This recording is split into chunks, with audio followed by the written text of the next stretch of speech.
Testing 1, 2, motherfucking 3.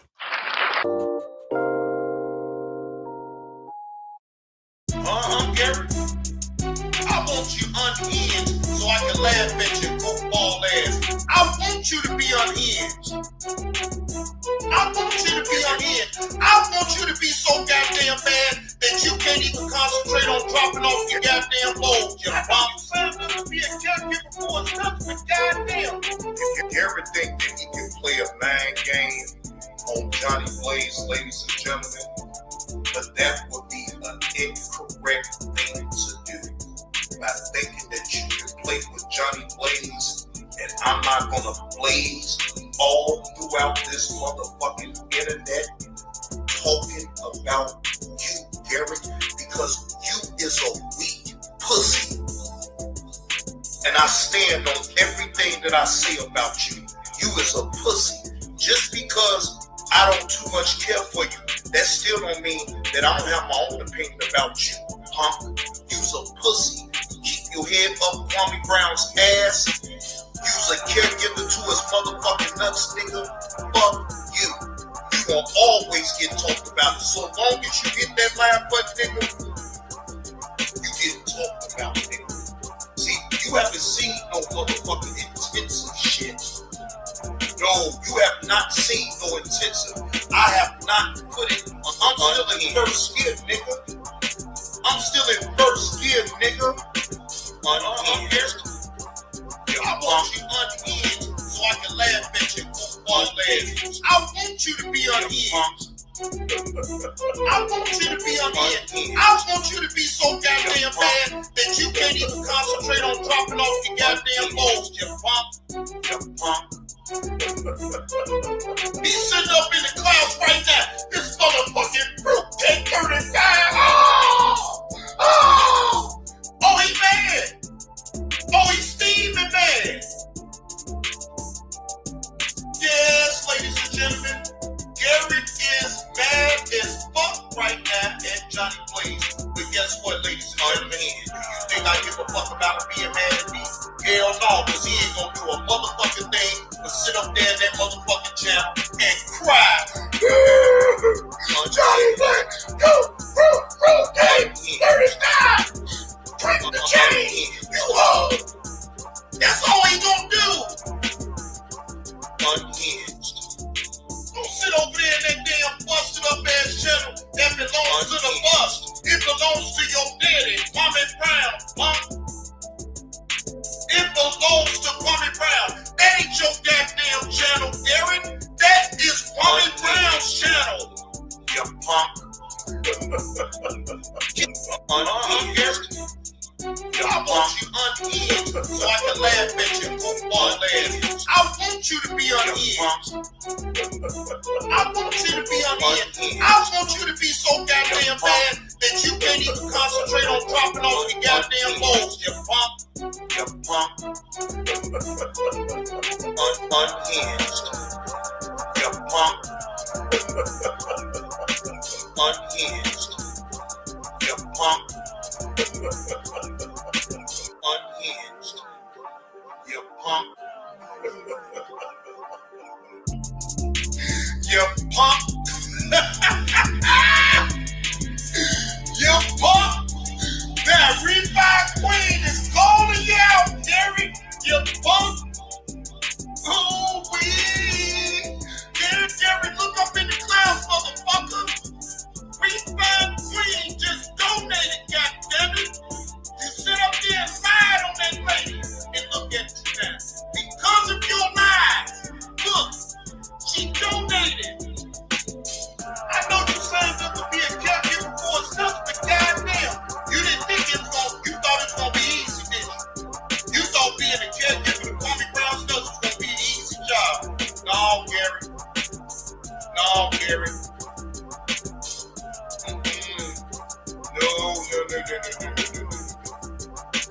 Gary, I want you to be on cue when you go live tonight. I want you to be so unhinged.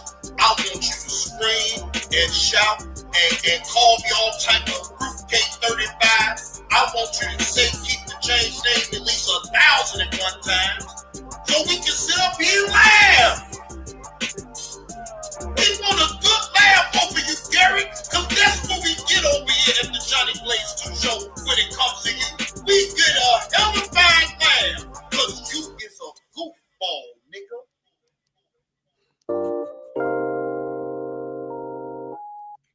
What's going on, 777? Salute to you. Happy Wednesday to you, bro.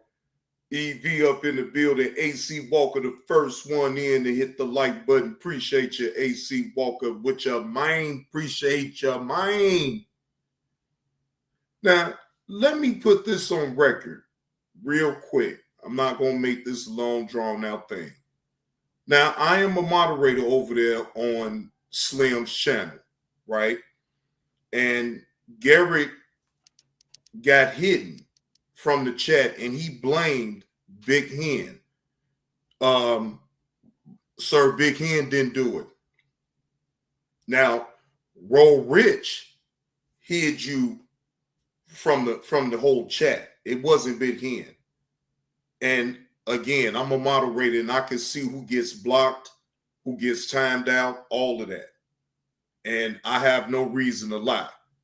So you need to really apologize to Big Hen for putting that on him, because he didn't do it.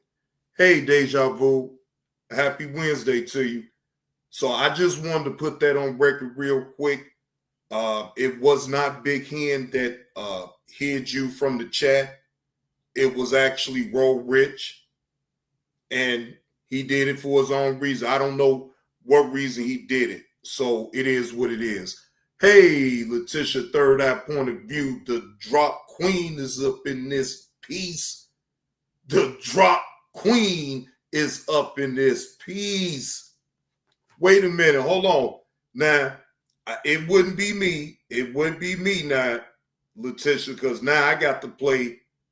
I got to play this one right here. Now, this one I got to play right here. This one go hard. I don't care what nobody say. This one most definitely goes hard. Shout out to Letitia's Third Eye Point of View for winning the title and being the drop queen around here. All right. Sis Ethers Beers, a Pro 901 drop battle royale. Again, shout out to Letitia's Third Eye Point of View. Y'all sub up if you haven't already. Oh, and Letitia, you should drop your second channel link up in the chat so people can go over there and sub up to your second channel. Fucking say what's up. Say what's up, nigga. You doing dark rabbitry right now. Fuck that shit. I ain't playing no more. I ain't got no more time to play, nigga. I heard they killed the baby rabbit, y'all. I heard this motherfucking yellow crayon. That motherfucking yellow Crayola chalk, nigga. That motherfucking banana in pajama over there killed the motherfucking baby, nigga. We gonna get you, boy. We gonna motherfucking get you, boy. You fucking corn on the cob, nigga. We gonna get you, boy. We gonna fucking get. Hey, Biz 101, nigga. I got you. I got something for you, nigga. Hey, boy. Yo, nigga, we gonna avenge the motherfucking baby, bro. Yes, we gonna avenge the fucking baby, boy. We coming to drag you out that motherfucking truck, nigga. I'm putting you right in that motherfucking asphalt you be putting down all day, nigga. I'm putting you down, nigga. I'm putting you the fuck down, white boy. Hey, nigga. The black community, we don't want you no more, nigga. Hey, we don't want you no more. You gonna have to call your other side of the family to get you, nigga. I'm coming for you, nigga. Pants is on, bitch. You 2% milk, motherfucker. You not all the way white, not all the way black, motherfucker. You half and half milk, you motherfucking low-fat milk, you bitch. You decaffeinated coffee ass nigga. Hey, bitch, when I catch your motherfucking not so black, not so white ass motherfucker, I'ma get you, boy. I'ma fucking get you, bitch. Nigga, we avenging the fucking baby. You motherfucking rat, you. You motherfucking lab rat, you white rat, you albino fucking possum, you. You're going too far now, bitch. You're going too far, boy. I ain't playing no more, bitch. Laugh for the fucking baby, nigga. Biz, it's motherfucking on. I'm flattening your tires on the fucking truck. Biz, I'm scratching the beds. I'm scratching the fucking beds, nigga. Biz, I'm writing my motherfucking name in the bed. King Wabbit on the side of that bitch, nigga. I'm busting the windows out your fucking car, nigga. I'm motherfucking spray painting your house, nigga. Biz, I'ma fuck you up, boy. Biz, I'ma get you, nigga. I'm gonna get you, sucker. You think you gonna get away with this? You think, nigga, you done brought out the Wabbit motherfucking demon, nigga. The motherfucking Wabbit demon, bitch. Did you think you could kill the fucking baby and get away with it? Rising up the Wabbit Avengers. Wabbit Avengers, nigga. We gonna assemble, biz. We gonna fucking assemble, nigga. We gonna avenge the motherfucking baby, nigga.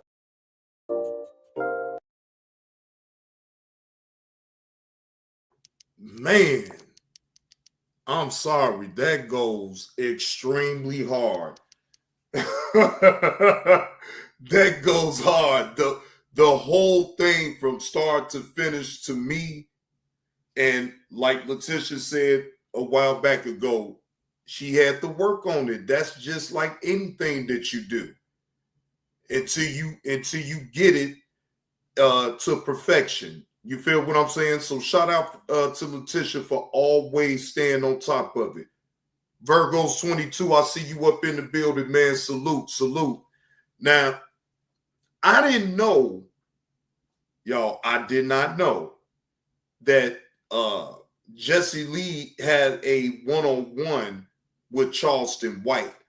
So I'm like, man, no, I got to do a reaction to this shit because I got to see, and I ain't gonna front, I did look at maybe like 5, maybe almost up to 10 minutes of the video, but needless to say, I want to give y'all my reaction as I look at it now, because that right there, I got the gist of where that conversation was about to go, but I could be wrong. It could steer somewhere else. So before I continue, fair use.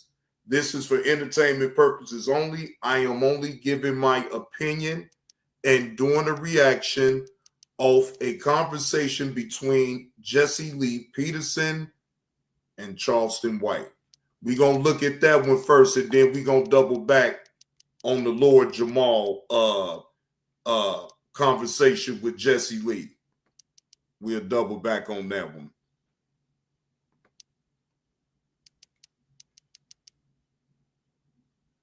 Yeah, man. Hey, now Evie, even though he got 3 not guilties, he still got 2 guilties though. So do you think he's still gonna do some type of time? Now I'm talking about P. Diddy.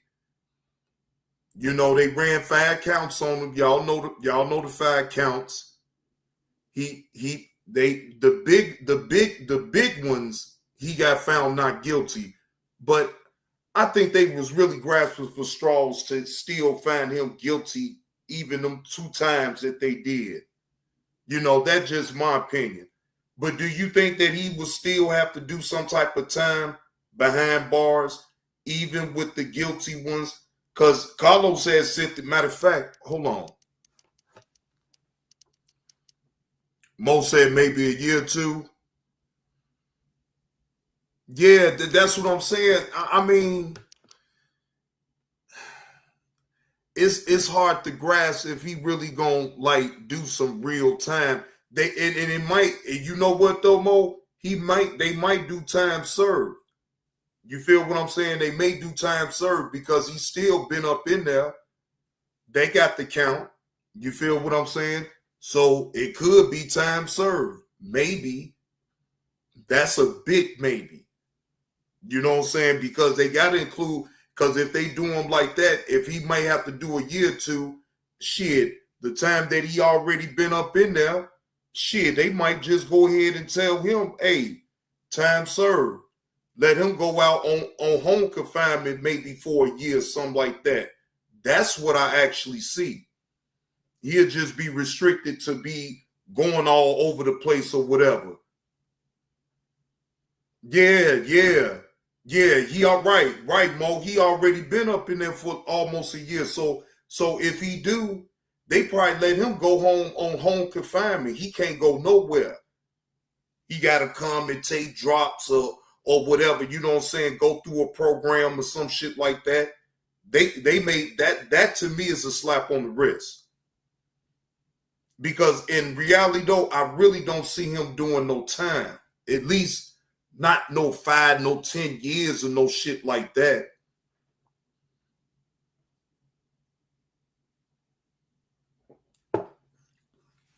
Yeah, I don't see that. But again, we still got to wait for the sentencing hearing.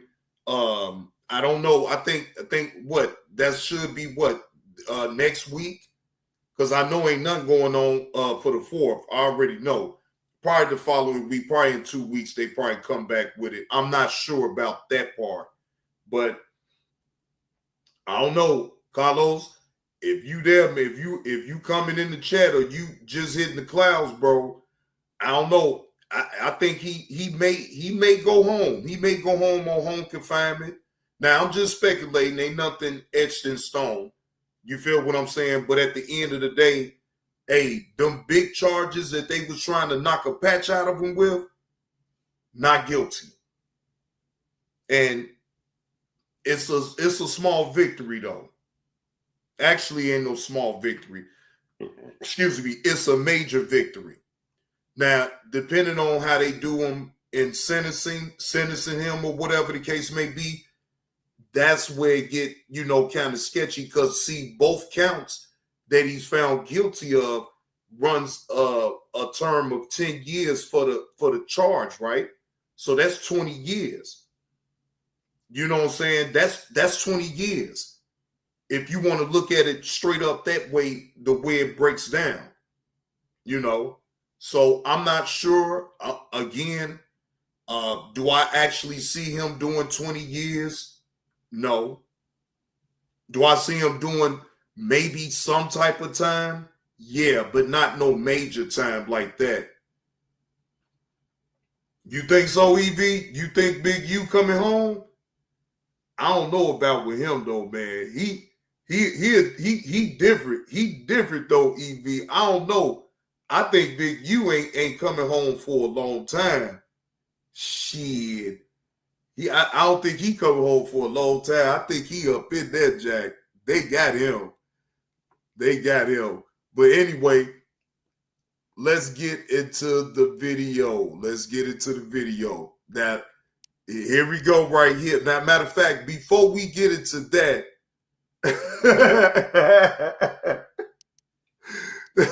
shout out to the fallen state again. Fair use. This is for entertainment purposes only. Just giving my opinion and doing a reaction off the conversation between Charleston White and Jesse Lee Peterson. Let's go. School police officer.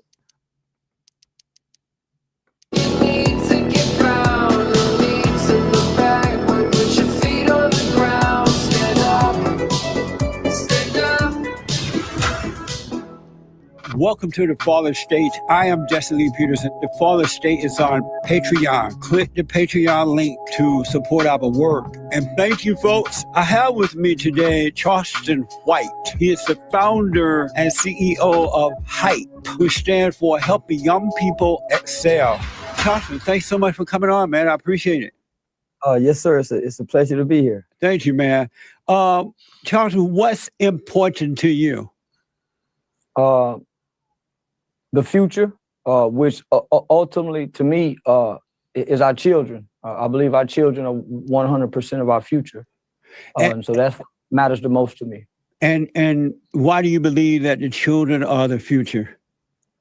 I was once a child, and I grew up because people believe what I believe. And so there was people who poured into me as a child. And so I grew up to make a difference in the future. when I was a kid, right? So what I'm doing now today, Hey, Yella. I was groomed for it. I was prepared to do what I'm doing. I had people who was juvenile workers, who was youth workers, who was counselors, who was juvenile probation officers, who was teachers who deal with the troubled students at school. And so they took time to not cast me away or throw me away, but to nurture the gifts that they saw in me, to pull out the good. Even though I couldn't see it at the time, even though I didn't understand what they were doing, they were preparing me for the future, where I am today. And so I believe if we want to reshape America, I believe if we want to make America great again, we have to go back to creating strong children like we once used to do. Wait a minute. Now, you know, all of that what you saying sounds good, but how is you helping the kids now? With all the crazy dumb shit you trying to do, you trying to get people, your own kind, locked up because you want to sit up here and troll people over the internet and shit, and you want somebody to crash out so bad so you can have your little ha-ha moment, say, ha-ha, I got one of them little motherfuckers locked up, ha-ha. Like, you trolling like that, bro, and see, that type of trolling can get you killed. Unalived. Okay? I already know your game and what the hell you doing. And it's cool. That's your lane. But at the same time, bro, you know, it comes at a price.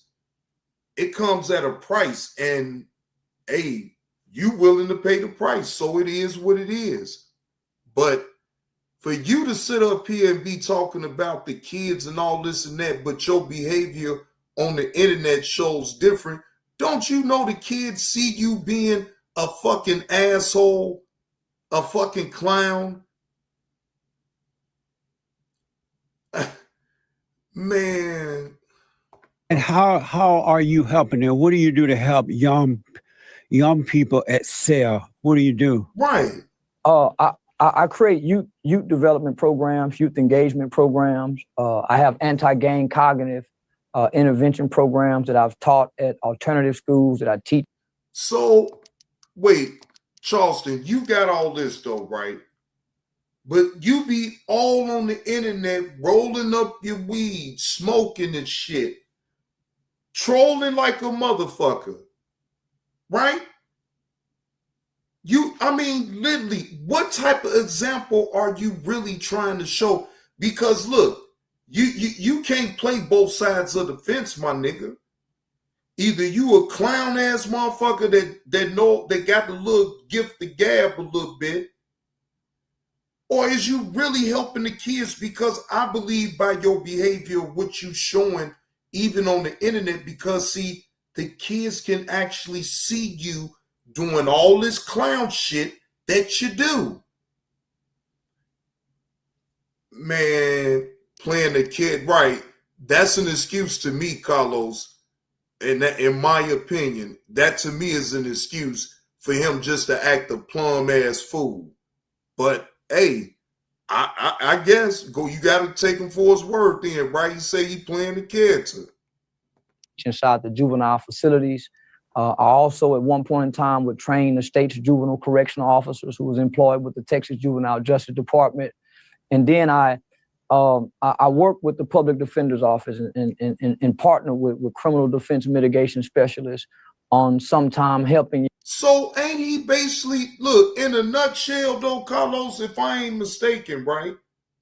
Ain't he basically telling you that he with the police and he will tell if you get out of line?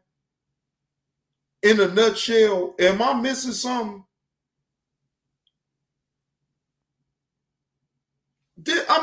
For real, when you listen to him and what he's saying to Jesse Lee, right? You know what I get from all that? Is that he working with the police. Hey, Carlos, I ain't doing no interviews though, talking about it. I tell y'all because y'all know what it is with me though, but otherwise, shit. Right. He has exactly, Letitia. He most definitely has admitted to calling being a snitch. So if anybody don't pay attention to how he talks, he letting you know. If you do some bullshit, I don't give a fuck what I say. Ha ha ha, nanny boo boo. But then if you go too far, all he gonna do is just call the police and get you locked up, and don't let you already be on papers or be on probation or parole. Oh, he really gonna knock you in the dirt. Young people who've committed capital murder or murder. And I come in and I help explain the mitigating factors or the mitigating circumstances that would deem this child or this young person to be given a second chance. Hell yeah. Hell yeah. But see, I ain't no snitch. See, it's a difference though, Carlos, between being a snitch and just telling on some damn body. What up with it, Wolfpack, man? See, it's a big difference now. See, a snitch is if I'm with you on the crime and we both get caught, but I get scared and hurry up and take a deal to book you and put it all off on you. That is, to me, is a snitch. A person that's going to tell on you is a person that don't know you, don't have no ties to you. If they see you doing something wrong, they will pick up the phone and call 911 and tell. See, that's me. I'm a pick. If I see something wrong and it ain't supposed to be like that, I'm calling 911. I ain't gonna take matters into my own hands. See, I don't get paid to be no damn cop. So I call the cops and let them straighten that shit on out because it's a little bit too much shit going on. I'm just saying. See, it still's a difference though. See, I ain't do no crime with that individual that I saw doing wrong. So I don't owe that motherfucker no loyalty. Shit, hell yeah, he gonna get told on. You can't. Hey, what's going on, George? Salute to you, man. Happy Wednesday to you, bro. Hope all is well. No, I ain't got no loyalty to no average Joe that's sitting up here doing wrong on my damn block. I'ma tell. And that's why I have neighbors that respect me because they know that I ain't just gonna let people just come all over here all willy-nilly thinking they just gonna do whatever on the block that I live on. No, I will call the police on your dumb ass. Shit, fuck that. Get your lurking ass on. I'm just saying. Life. Oh, I see. What? So were you raised by both parents? Were both parents in your home growing up? No, sir. I'm the product of what I like to call the typical traditional African American home, the single parent home, right? Yeah. 73% of African American homes in this household are headed by single Black mothers, and so I'm the product of that, right? I'm the product of a. So what? So what, Charleston? Damn. Now you want to get in percentages and numbers and all that other shit, man. Come on, man, with all that old goofball ass shit, man. Just talk. Leave the numbers up out of it. We don't give a damn about no percentages and how much, man. We know. A mother who was a teenage mother, but she had the ambition, she had the wherewithal, she had the tenacity to will herself out of impoverished conditions and raise her two boys in what I would like to say the backbone of America, which is that middle class upbringing, that middle class lifestyle. So my mother landed a job at General Motors in the early 80s. Yeah. And I can vividly remember our lives changing from living in an apartment complex to having a home and me and my brother having our own rooms and living what I like to say a pretty productive life, a mother who was God-fearing, who tried to instill good morals and good values into her two boys. But back during that time, I was born in 77, so the 80s, there was somewhat of a stigma to single mothers, and then there was not a lot of help for single mothers. And so my mother was the backbone of our family. My grandfather is a military guy who migrated out of East Texas to Fort Worth, Texas, by way of the Air Force. He's the oldest of 17 children. His mother is a lady by the name of Lucille Helton. She was a slave. She was the property of the White Sloan plantation. And so that's where we get our last name from. My father's name was Freddie White. He joined the Air Force, came to Fort Worth, and most of his brothers migrated to Fort Worth. When you say that, when you say your mother was a God-fearing woman, what does that mean? I've never seen a man come out of my mother's bedroom. And she had boyfriends. We went to church on Sundays. We was taught to pray at night before we went to bed. We was taught to pray over our food. I've never heard my mother say anything bad about my father. I've never heard my mother cuss anyone out. So what I believe, my mother taught us to fear God and fear her as well as respect her. But she tried to instill biblical principles into us at an early age in life. So as far back as I can remember in my life, we had a foundation of biblical principles. Did you have any relationship with your father growing up? No, sir, I didn't. No contact at all? Yeah, my dad was in the Navy.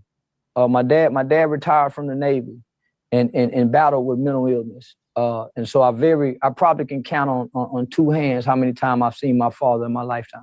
So what was it like for you not seeing him and being with him growing up? Did you yearn for him, or what was it like?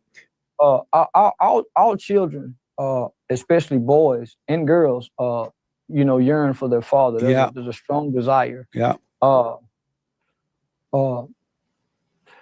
Not having a father there, right?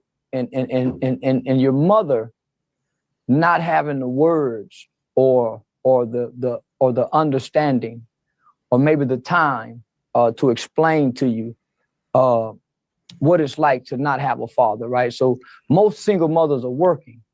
I don't know what it's like to be hungry. I don't know what it's like to come home and have our lights cut off. So my mother was very financially responsible, and at some point we made it to a level of affluence.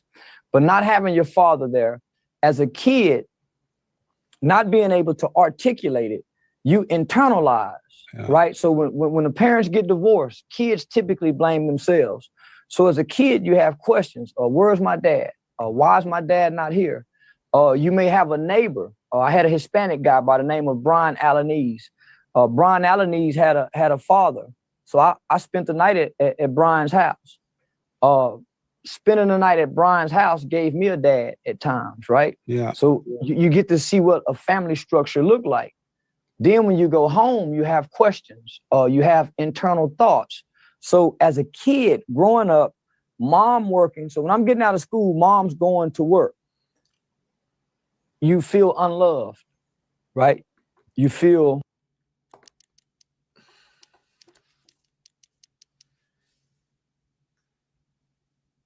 is what Jesse Lee, what you supposed to have been? You the Black Dr. Phil or some shit? And Charleston White just pouring his heart out to you? This is some depressing ass shit. What up with it, Keon 30? Happy Wednesday to you, bro. Bro, this part right here is depressing. No cap. Like, bro, I don't want to hear your sob ass fucking story, bro. I'm sorry that you felt that way and all that other shit, man. But like, bro, what? The fuck? Right. Where the sad music at? rejected. Then that turns into hurt. So there's a pain that just simply revolves around the fact of a father being absent. that this kid is feeling, right? He can't articulate it, right? No one's sitting him down and he's not going through counseling. So that's where the behavior begins to transpire, right? So you're feeling unloved, you're feeling abandoned, you're feeling rejected. That hurt begins to turn into anger, but the anger is just a smoke screen, right? You really want, so as a young man, I got all these emotions inside of me. And so when I get to school, I got. What? Wait a minute. What is he talking about? Emotions? When you young, you ain't got no damn emotions. Man, what emotions? What emotions? My nigga, look, my nigga, you pointed on real thick, Charleston White. What emotions? Shit, when you young, that shit be rolling right on up off you, because you know why? You always had something going on. You always was with the homies. So even though, Charleston White, your father wasn't able to be like really there for you the way you needed him to, I get that part. But you still can't say that you ain't never saw your old man, though. At least you still was able to see your old man. Excuse me. Now, I don't know if he's still alive or not. But what I will say is, bro, we can't change the way our parents used to be, even growing up, right? And it ain't our place to sit up here and act like we supposed to dictate to our parents on how they were supposed to be when they the one that brought us into this world, right? Now, yeah, maybe a lot of things rub you the wrong way about your parents. I get it. Trust me, I get it.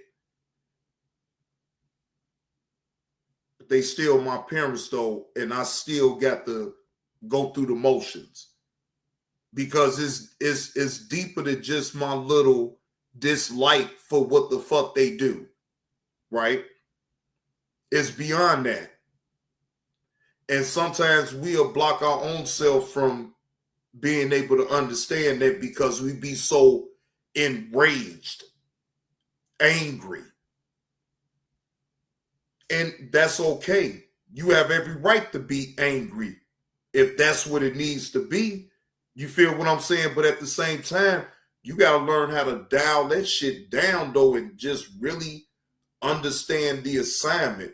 Really take a look at the whole overall scheme of things and be like, yeah, no, yeah, he an old man. Like, I ain't about to, I know that's what he gonna do. Like, it's just certain things you still got to sit up here in your mind about your own parents and just be like, man, look, that's just what it is. Don't get yourself excited or put yourself in a jam. Even when you're grown, even when, it don't matter. It don't matter, because your parents is going to always look at you a certain way. No matter how many times you got to say, Dad, look, I'm grown now, Dad. Now, I ain't got to tell Mama that. Mama already know, son, you grown.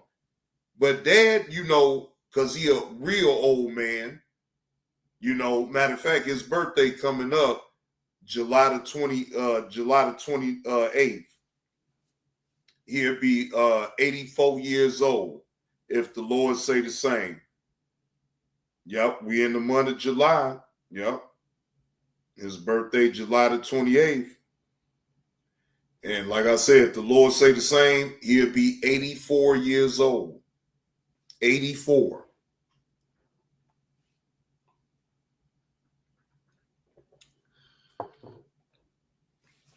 Yeah, he'll be 84, EV. He been on here. He been around for a long time. He'd have been through the wars on here. I could tell you that. That I most definitely know either way. He learned how to adjust. Now, certain things he ain't gonna never adjust to, but You know, everything else, if it has something to do with making some money, he adjusts. He gonna make that money. He gonna go out there and hustle. Shit, hell, at the age that he is now, he's still doing that shit. Got the PE coach, I got the math teacher, or I got the school police officer. When he confronts me, hey, young man, you need to pull your pants up. Well, all these emotions causes me to resent him. Yeah. So I got this displaced anger, right? He's done nothing to me, but he's a man. He's a male authority figure, and I want him to come home with me. Yeah. I wish he can come home with me. So I resent you. Whoa, whoa, whoa, whoa, whoa, whoa, whoa, whoa, whoa, whoa. What? Did y'all hear what Charleston White just told Jesse Lee? That he wanted a man to come home with him. Charleston White, come on, man. Say it ain't so, man. Say you didn't just tell that man you wanted a man to come home with you. Come on, Charleston White. Did y'all hear that shit? Hold on. Let me rewind this shit back. Fuck that. On the fact of a father being absent, that this kid is feeling, right? He can't articulate it, right? No one's sitting him down and he's not going through counseling. So that's where the behavior begins to transpire, right? So you're feeling unloved, you're feeling abandoned, you're feeling rejected. That hurt begins to turn into anger, but the anger is just a smokescreen, right? You really want, so as a young man, I got all these emotions inside of me. And so when I get to school, I got the PE coach, I got the math teacher, or I got the school police officer. When he confronts me, hey, young man, you need to pull your pants up. Well, all these emotions causes me to resent him. Yeah. So I got this displaced anger, right? He's done nothing to me, but he's a man. He's a male authority figure, and I want him to come home with me. Whoa! Whoa! Whoa! Oh! Big time pause. Pause. Oh my gosh.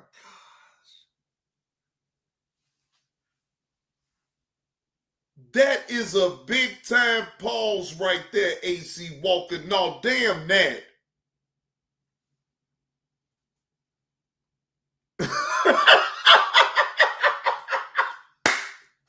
And Chef X, hey, wait. He wanted a male authority figure. He wanted to take him on home with him. God damn, Charleston White, why you say that shit, man? Oh, Charleston White, why you say that shit, man?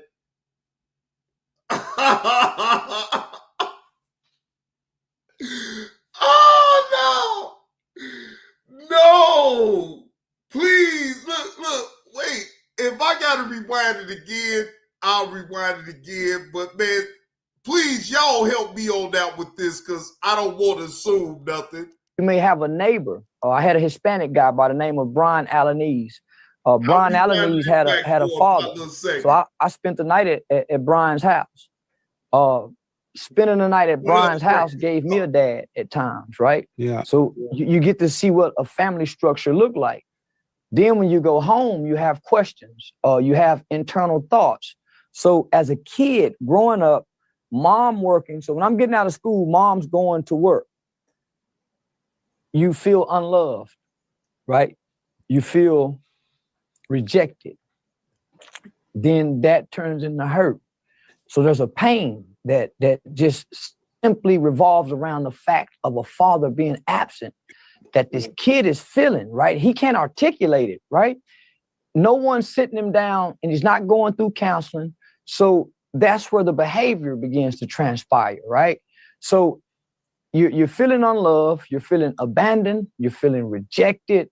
That hurt begins to turn into anger, but the anger is just a smokescreen, right? You really want, so as a young man, I got all these emotions inside of me. And so when I get to school, I got the PE coach, I got the math teacher, or I got the school police officer.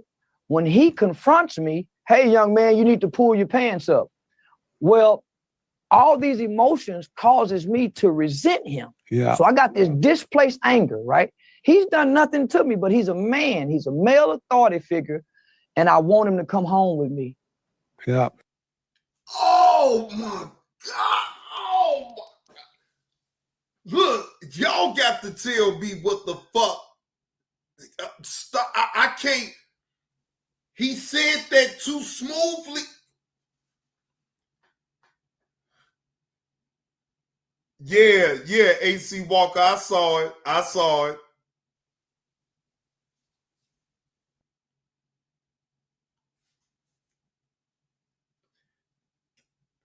Franklin Dog, did you hear that? Excuse me. Franklin Dog, did you hear that? Now, Franklin Dog, if you still up in the chat, tell me, did you just hear that? Nurse Petty.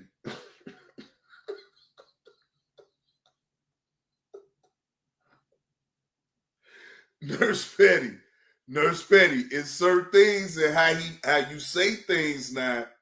Now, okay, I give it the benefit of the doubt to say he just want a father figure. I will give it the benefit of the doubt, and I won't go there. But come on now, Nurse Petty. Now that could have been anybody else that has said it that way. They would have chopped that on up and just ran with it. You feel what I'm saying? Now, again, I understand he meant that he wanted a father figure, though, because that's what he yearns for. He never had his father in his life. I get that part, too. But it's still the way that he just said that, though. That's why I had to, wait, hold on. I know damn well he ain't just said it like that. Right,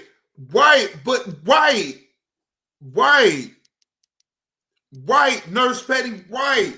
Now you see why I said what I said, because I had to keep, bro, couldn't you have said it another way or something? Because the way it sound, that shit don't sound right.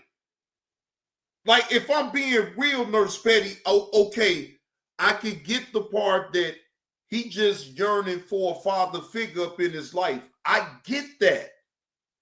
But don't you think he should have said that another way? Because that shit sounds suspect as fuck. I'm sorry.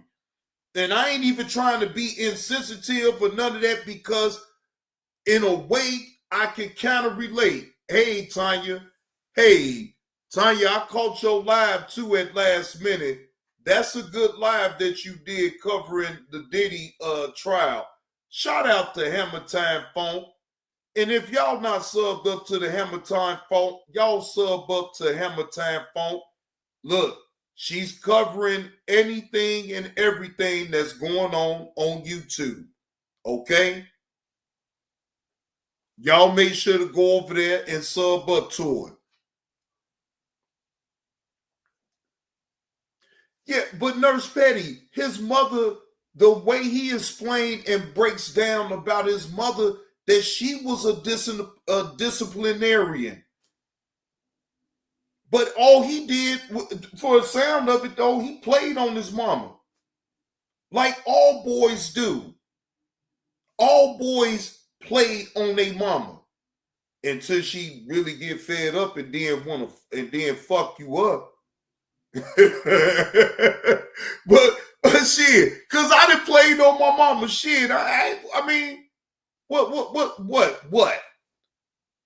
Ain't no man up in this damn chat gonna sit up here and act like they ain't never played on their mama.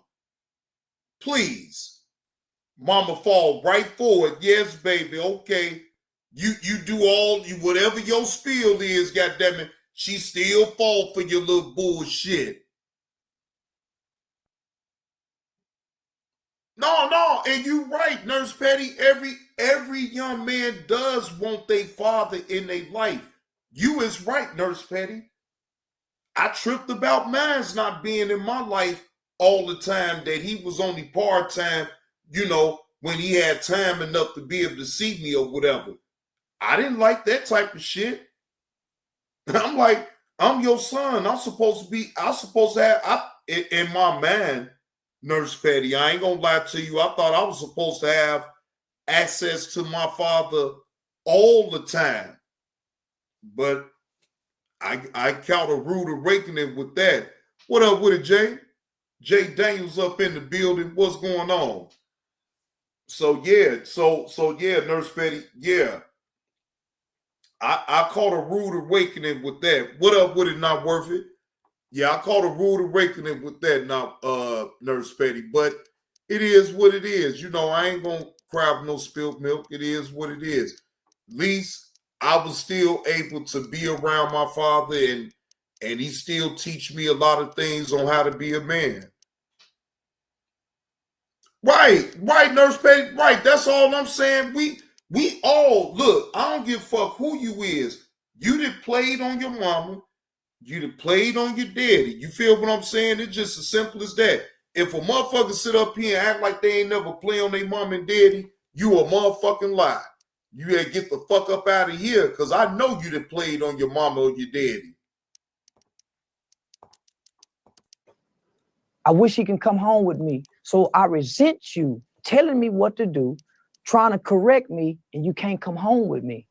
So I began to hate you, and I began to despise other men, other male authority figures, mainly other black men.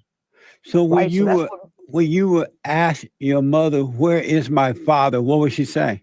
I never thought to ask. You never asked at all? I never thought to ask, because what's not there, you don't know to ask that. No, now I call cap on that, Charleston. Damn that, Charleston. I call cap on that, my nigga. Bro, if my daddy ain't coming around, I'ma ask my mama, even if I got to wait until she by herself and she not around my other brothers, I'm gonna pull my mama to the side and be like, Mama, what daddy at? And she gonna tell me. You feel what I'm saying? She gonna tell me the whole spiel, whether if it's something that I really want to hear or not. She gonna still tell it to me. So no, my nigga, I call cap on that. Fuck all of that. You ain't gonna tell me that your daddy just ain't been around and you ain't never not once asked your mom, like, well, what dad at? You feel what I'm saying? Normal, right? We come up in a generation where children don't ask questions. Yeah. We come up in a no bullshit. I still call cap on that, Charleston. I still call cap on that. To a certain degree, you are right. We couldn't question our parents back then. They wouldn't have you motherfucking right. They wouldn't allow you to question them. As a matter of fact, excuse me, that's a cardinal sin to sit up here and ask and go against what your mom and daddy just said. You better shut your goddamn mouth. So to a certain degree, you're right about that, but damn that. Right, exactly. No, not worth it. I agree too. You was scared back then. Back then, not worth it. You damn right. You better not have said shit. You better have shut your goddamn mouth. And back then, it was something else. Boy, they put the fear of God up in you to not, you better not have opened up your damn mouth. Shit. So yeah, he right about that to a certain degree, but to me, I was the oldest. So fuck that. I got to know. It depends on what part, if you the first child normally find out everything about what's going on. The babies don't be really finding out too much of shit. Generation with kids don't ask grown folk questions about grown folk things. Yeah. So I read that you ended up becoming a part of a gang when you were younger. That part, Go ahead. What made you get involved with gangs? What made you get involved with them? It was everything I was looking for. Coming from a single parent home, never been spanked by a man, never been disciplined by a man, never been. Nurse Petty, can you time out this how I see it, call it like I see it? Can you time that individual on out? First off, and the reason why you getting timed out is because no one mentioned anything about Tommy Sotomayor. If I brung his name up, then that'd have been one thing. Then you could have said his name all throughout the, chat. But I didn't bring up Tommy Sotomayor's name. And my rule still stands. So I only timed you out. My mod already timed you out. Okay, Deja Vu. It is no mention of any content creator's name in my chat unless I mention them first. I get it. That's why I timed them out. But I still got to do it the way I need to do it. Not worth it. I understand he don't know my rules, but I'm letting him know with the timeout. That's why he only got timed out. Please, if I don't mention the content creator's name first, please do not mention a content creator's name in my chat. Moving forward, to the new people that's up in the chat, I do not tolerate content creators' names being said up in my chat unless I mention them first. So if I didn't mention them first and you sitting up talking about a content creator's name up in my chat, I got to get you gone. Because we not sitting over here promoting anybody's channel unless I give you the respect for the okay to do so. All right? We gonna respect each other. I respect you trolling and talking your shit. I ain't got no problem with that. But please do not mention any other content creator's name in my chat unless I mention them first. And if my memory served me correctly, I never mentioned anything about Tommy Sotomayor. Corrected by a man, never been hugged by a man, never had a man say, I'm proud of you, never heard a man say, I love you. So the older guys in the gang gave me the affirmation that I sought to have from a father figure. Did you know at the time you were doing it because you were looking for the love of a father? No. You Shout out Musso. Appreciate that slap on the neck for Scooby, for the Scooby Snack Fund. Appreciate that. Damn, Musso, you've been around for a long time. You even remember when I used to have a Scooby Snack Fund. Well, look, just to let y'all know then, Musso that kicked it on off with the Scooby Snack Fund going on here. It's the Scooby Snacks Funds going on here, ladies and gentlemen. So I need y'all to get on y'all Cash App or get on y'all PayPal. But the Scooby Snack Fund has just started. Musso just kicked it off with a slap on the neck. Talking about a child with an undeveloped brain. They don't know what the fuck they doing. Yeah, you talking about an undeveloped brain kid. Everything that a kid does is all impulsiveness, right? Based on what they feel or what their friends are doing. I just wanted to belong. It wasn't a matter when you're going through what you're going through as a kid. you don't know I'm doing this because dad not there. Right. You just know you feel something. Yeah. You just know you was born into a condition. You was born into a situation where your dad's not around. You don't know that's not normal. So I met a kid. Go ahead. I met a kid once before here recently, and he's had both his mom and his dad. And so I asked him, hey, what's it like to have both your mom and your dad? Yeah. He couldn't understand what I was saying because he don't know what it's like not to have it. That's right. So to grow up and every child you see don't have a dad, that becomes normal. It's the guy, it's the house with the dad that everybody say, hey man, they got a dad over there. So you appreciate that slap on the neck, Nurse Petty, for the Scooby Snack Fund. Appreciate that slap on the neck for the Scooby Snack Fund. Y'all keep it going. You don't know until you grow up and you can look at your life and assess your life where you can start connecting the dots. But when you're a kid, it's your environment, it's the conditions, it's your nurture, the foundation of your home life dictates what you're gonna go outside and become. It's interesting.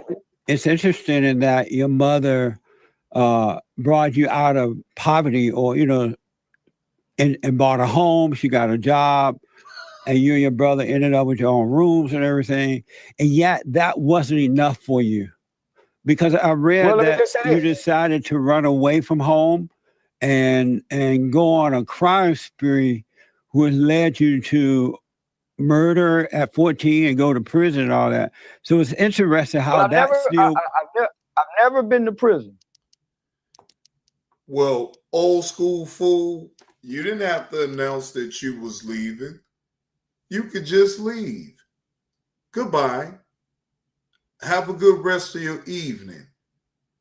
And I stand on my principle and my rules of how I want my chat to be ran. Now, again, I don't care about you giving an opinion about what's going on, but see, Tommy Sotomayor is a content creator, no matter if he's not on YouTube or not.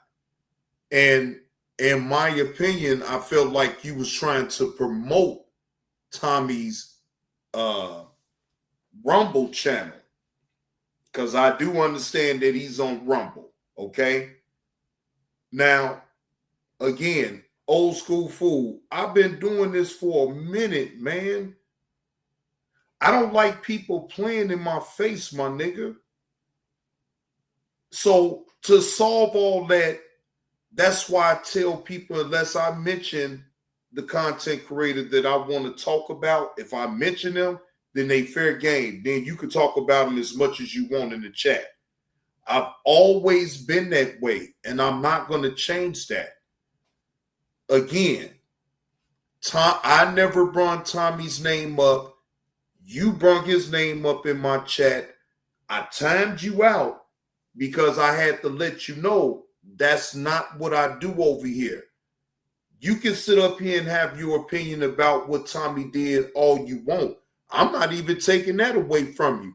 All I'm saying is don't mention his name in my chat if I didn't mention him first. Hey, Rachel. How you doing? Good evening. Happy Wednesday to you, Rachel. Good to see you up in chat. I mean, jail. Let me just say this. To jail, right? I went to juvenile. I went to a boys' home. Oh, okay. Let me just say this. Okay. Culture, right? Culture is way more influential, way more powerful than home life, upbringing. Let me give you an example. There was a time when black people hung from trees, and there was white people standing in the crowd saying, I don't agree with that. But they wasn't going to speak out because culturally it was okay to hang niggas. There was a time when white... What the fuck? Wait. Hold up. Where the fuck did this conversation go to that for? Right. Exactly. I didn't get that analogy at all. Not worth it. Damn.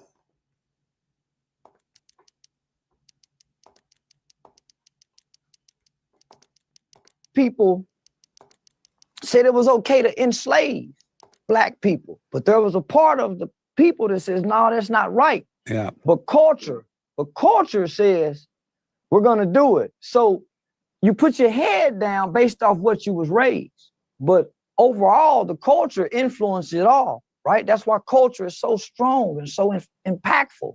So here I am. I'm born into a culture that goes against what my mother teaches us. Yeah. I'm born where my culture, I got my mom saying, you need to go to work. I got an uncle who I see on a regular basis by way of being family members. He a pimp. I got a grandfather who sells drugs. I got another uncle who sells drugs. When I look across the street, I got another neighbor. He's getting out of jail for robbery. My cousin. So when I come inside and I cut my television on, I'm born in 1977. Think about the culture then. Pimps was glorified during the Black exploitation film era. Yeah. Superfly, the Mac. So I'm growing up watching all of this on the culture. I got a mother going to work. My culture don't show me mama going to work, but I see mama going to work. All the things that my culture present to me is negative. Yeah. And I have these same negative images, not just in my family, they in the community, they at my friend's house, they outside the school. So biblically, my mother says that the Bible says a son. Man, damn, man, you talking about the Bible and all this and that. So you talking about these type of exploitations of women? Is this what you talking about right here, Charleston White?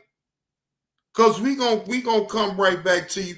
But I just had wanted to know, is this the type of exploitation that you talking about?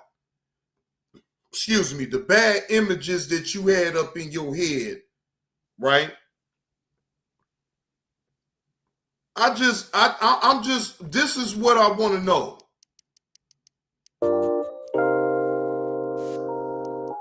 This it? Yes, that damn training. Yeah. For seeing what I said, but you've been having fun calling me gay. Damn right, Bling Bling. Peel that onion. Yeah, motherfucker. You heard that? That's right, Jenny. For seeing what I said, but you've been having fun calling me gay. Talking about this street. This is street. Yeah, this is the street. How you gonna get mad at me for seeing what I said, but you've been having fun calling me gay. Talking about this street. All right, let's go. What are you drinking over there, baby?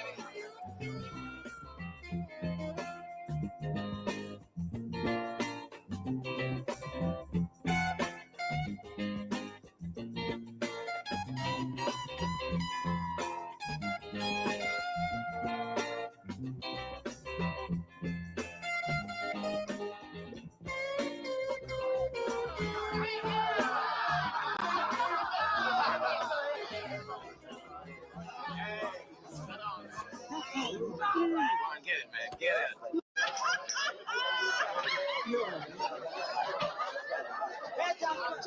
No.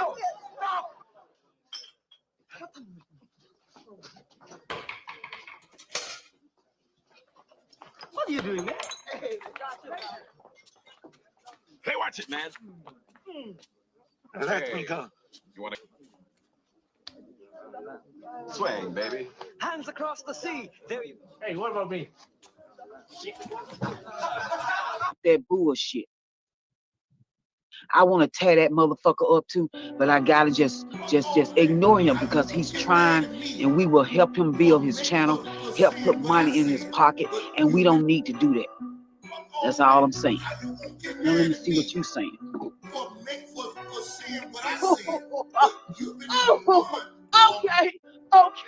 Okay, I forgot. Okay, ears, I forgot about that channel. We do need the traffic. We do need the traffic.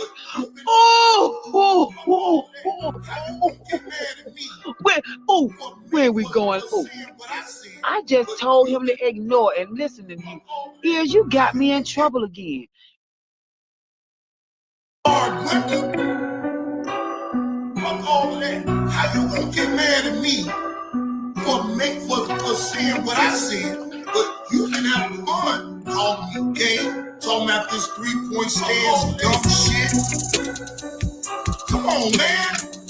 Sister T, you is weak. You is weak, and you are being exposed as the weak used to be exposed. But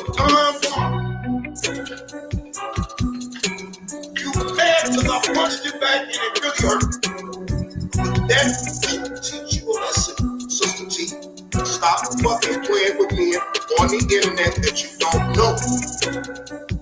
See, I most definitely keep this shit going, Sister T. I'm having fun, actually. I'm not mad at all. Come on with that gorilla call. Come on with that gorilla call, Sister T. Come on with it. You like the video? You know? Come on with that gorilla call. Come on, man. Stop playing, man. Sit around the phone, fucking sound, giving out gorilla calls and shit. Oh, hey, Sister T, don't be able to hear no goddamn gorilla calls over there, okay? They don't want to hear that shit. Fuck over there. And now I'm about to be educated, bitch. Now, you see Charleston White, she right over here now. She don't even fuck with you, Sister T. Now, how about that? She don't fuck with you. She fuck with Johnny Blaze. You see over here, don't you? That got your ass mad, don't it? It got your ass mad, don't it? Stop fucking playing with grown-ass men on the internet that you don't know. Now, I'm gonna go down this rabbit hole right here. The fuck you talking about? If I am gay, Sister T, let me go down this rabbit hole just a little bit, okay? I don't think the gay people like the way you talking about your mouth, Sister T. Don't think y'all not being watched either, bitch.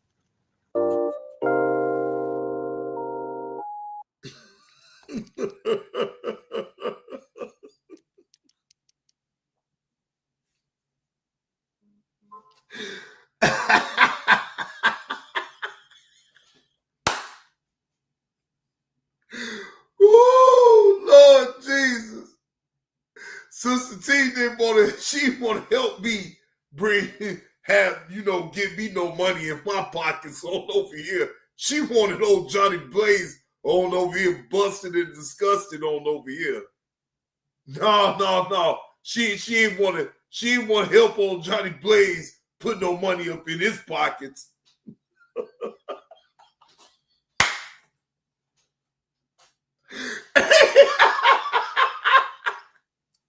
Ain't not working. She ain't want Johnny Blaze, and she said, no, I want to tear his ass up. But if I do, we just gonna help him put some money up in his pockets, and we can't do that. Soon as old T to the streets talking about I got a 2.0, we need the traffic.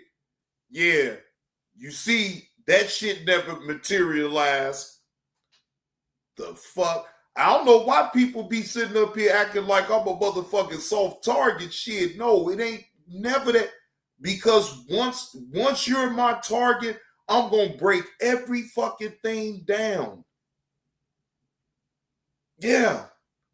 If I'm going that route, but you know, I ain't with none of that. I ain't breaking nobody down. I don't even give a fuck. Do what the fuck you do. Say what the fuck you want to say, because I'm going to say what the fuck I want to say, and I'm going to do what the fuck I want to do over here, though.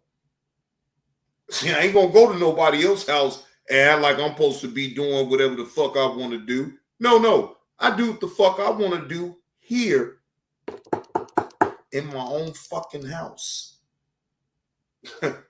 You heard? I ain't sitting up here waiting on nobody's time to do what the fuck I want to do. I do it here. Yeah, KTC, you already know. Do what the fuck you wanna do.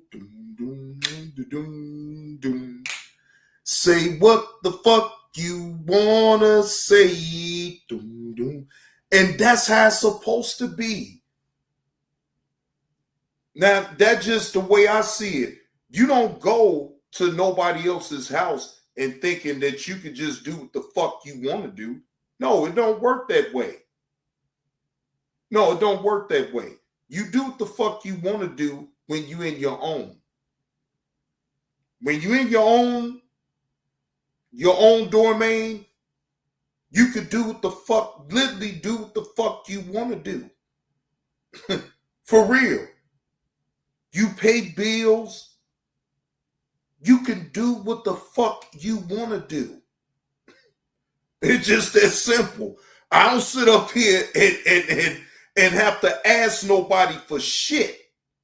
I don't give a fuck about nothing.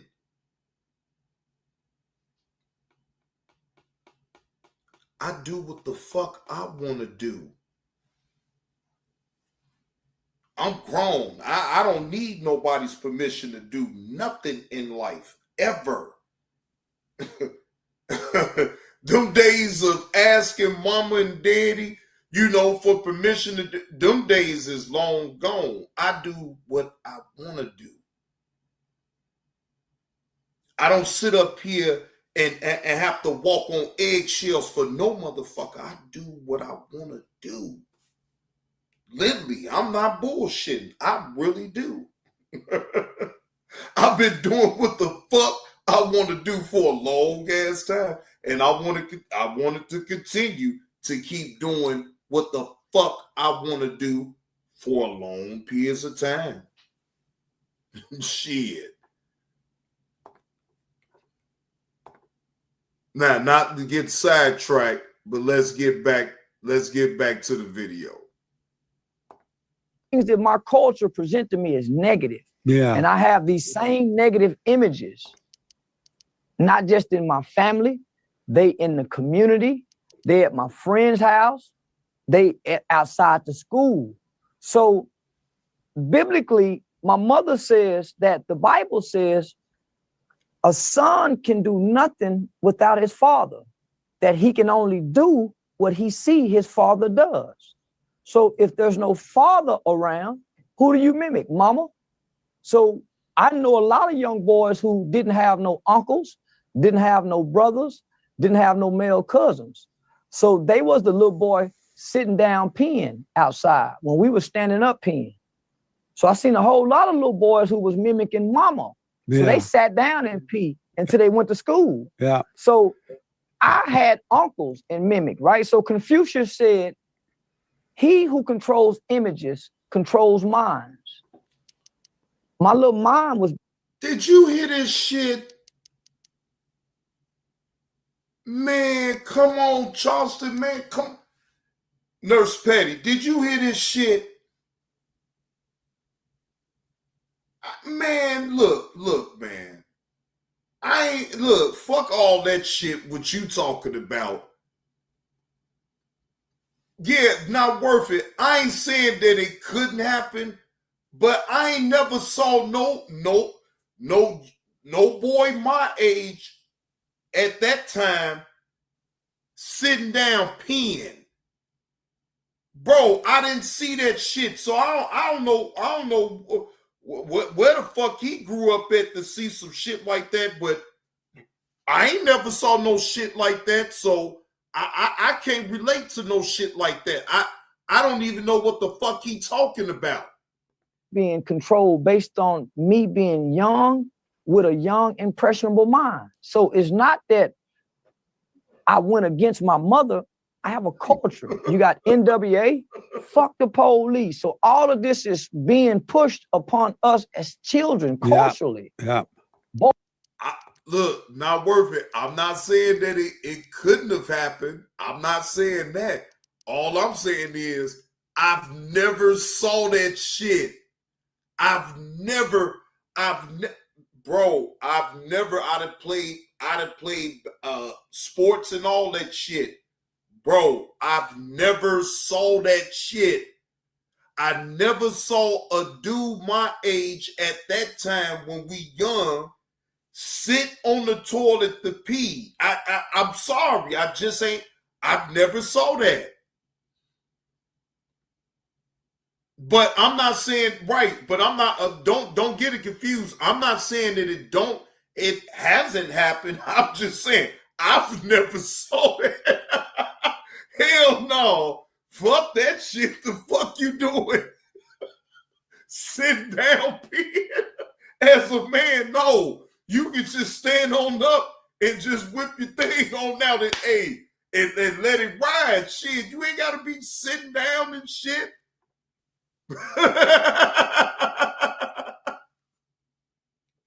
Man, that's what I'm saying.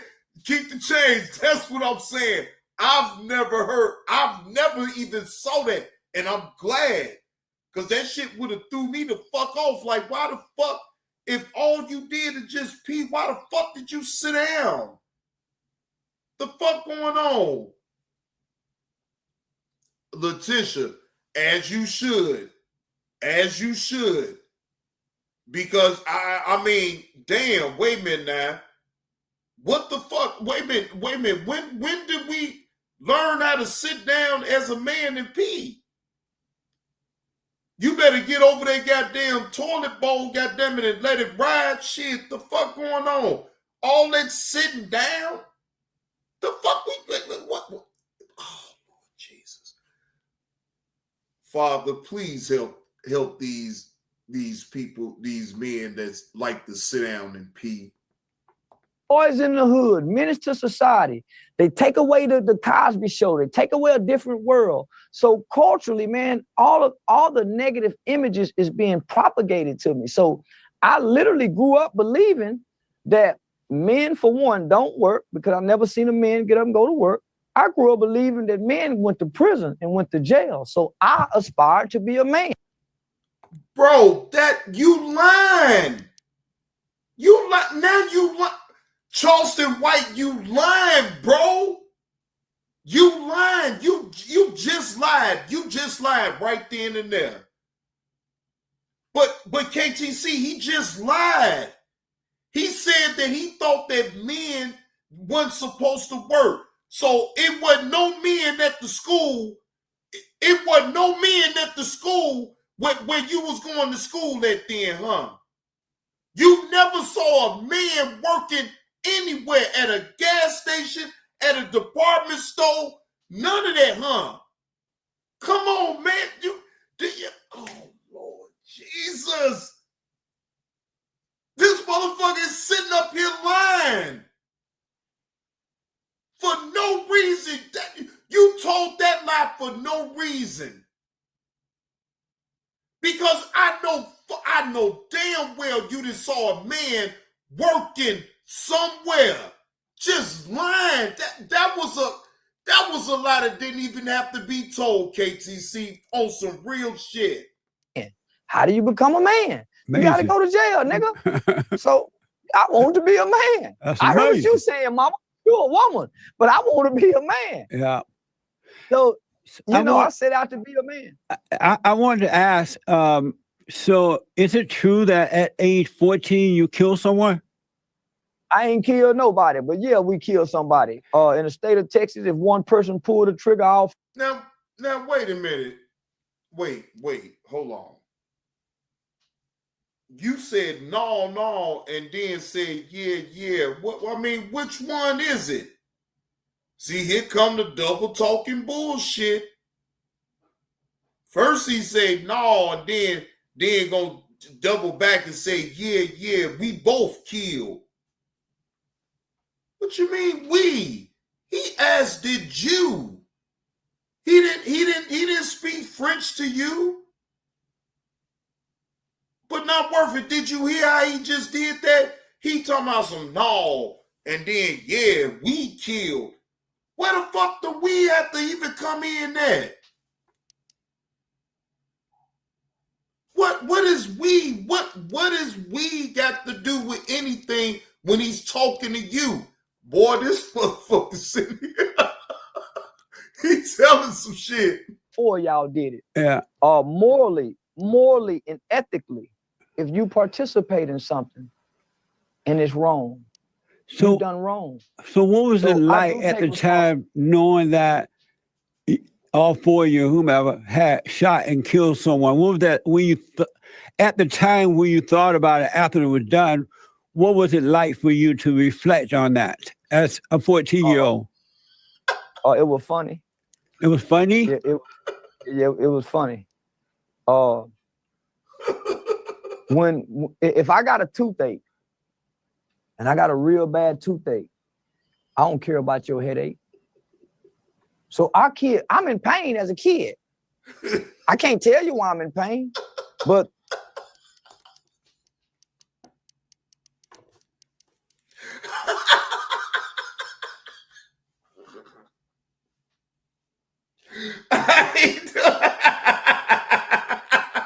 Carlos, I don't know what you talking about, man.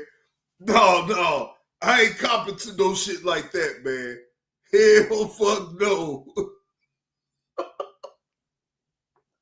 I ain't telling like this now. He just telling for no goddamn reason. See, there's gonna be a reason why I tell on you, because you did wrong. He just doing some shit. He just boy, this motherfucker. man, I'm in pain. And so my pain have evolved into anger. So I got displaced anger.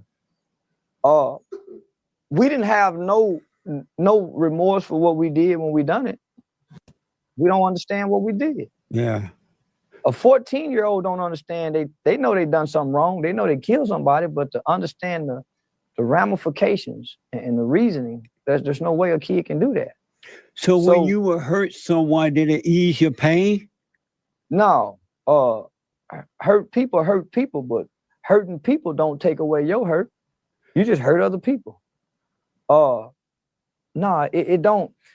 You're as a kid, you can't process this. You're trying to ask logical questions for a kid to give answers to an adult when the brain process, all the medical, all the data, all the science and research that we have in this country says the human brain does not develop to at or around age 25. That's why the insurance rates don't go down till after 25. So they got this information. So when you got a kid that then grew up in a single parent home, just take me for instance. I've never. What? Right. Keep the change. Right. That's what I'm saying. Like he talking like he French around here instead of a fucking American. I keep hearing him say we. No, talk for yourself, my nigga. Unlike you not being able to have your father really in your life, my father was in my life. He might didn't live in the same house as me, but he was in my life and he showed me still how to be a man. So I'm grateful for that. I'm very grateful for that. I'm sorry that you weren't able to have your father to, be able to show you how to control your motherfucking emotions. Because, see, you an emotional son of a bitch. And you got to sit up here and be on the internet and tell all the strangers of your intimate details about how the fuck you feel about your daddy not being around you. But who gives a fuck? Huh? Who gives a fuck about why your daddy wasn't around you? Huh? You want a pity party around this motherfucker? Who the fuck you think you is? Somebody supposed to just stop everything they doing. Oh, Charleston White didn't have his daddy up in his life. Life goes on, my nigga. Fuck out of here. Never been abused, hadn't been molested, never seen my mama get beat up, didn't grow up in a violent neighborhood. My mother wasn't on drugs. So I just grew up without a father. Yeah. Right? But I had a loving mother who instilled right and wrong, morals and values, but she had to go to work. And she provided a great home life for us, right? But she had to go to work. So when I was getting out of school, my mother was going to work. What does that leave me? No parental supervision. We got all the food in the house. So my mother's saying, leave your homework out. When I come home, I'm checking your homework. I'm calling at such and such time. So we knew what time my mother breaks were. I got an older brother who a couple years older than me. Oh, they're going to get in trouble. Boys are going to be boys. Kids are going to be kids. Teenagers are going to be teenagers. The element of all of this is not the single mother. It's the village. It don't take a mother and a father to raise a child. It takes a village to raise a child. So when we keep saying, what about the mother and the father? What about the village? How long were you in juvenile? I spent right at 7 years from the age 14 to 21. Best time of my life. And when you were there, how long were you supposed, the sentence was for how long? I got 12 years. Oh, okay. I received a 12-year sentence. I was facing 40 years. And when you say it was the best time of your life, what do you?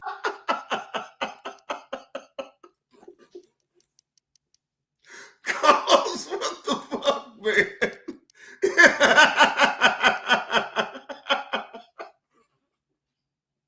Carlos, what the fuck, man? You talking about some, man, I don't care what you say. Jesse Lee look like a owl. God damn. Hey, my dude, is what you say. Jesse Lee looks like a goddamn owl. What do you mean by that? Best time of my life. It was like growing up inside of a perfect two-parent home. During the time of my incarceration, I became one of the first children in Tarrant County in Fort Worth, Texas, to be tried and adjudicated for the crime of murder. Most people don't know that when a child get in trouble, they're not in criminal court. I don't care if they kill 10 people. A child commits murder, and juvenile court is family court. So there's a difference between family court and criminal court. I went into family court with a murder case. You can't convict a child. Children are adjudicated unless they stand trial to be tried as an adult during a certification hearing where they transfer into the adult system. So I remained in the juvenile system. You know what, Letitia? You took the words right up out of my mouth. These two both buck dance for the European colonizers.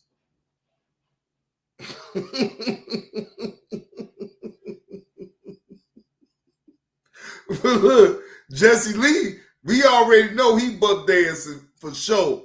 Now, Charleston White, you got a lot of catching up to do. Cause you know Jesse Lee he got some years on you, babe. So you know he already got you with the buck dancing.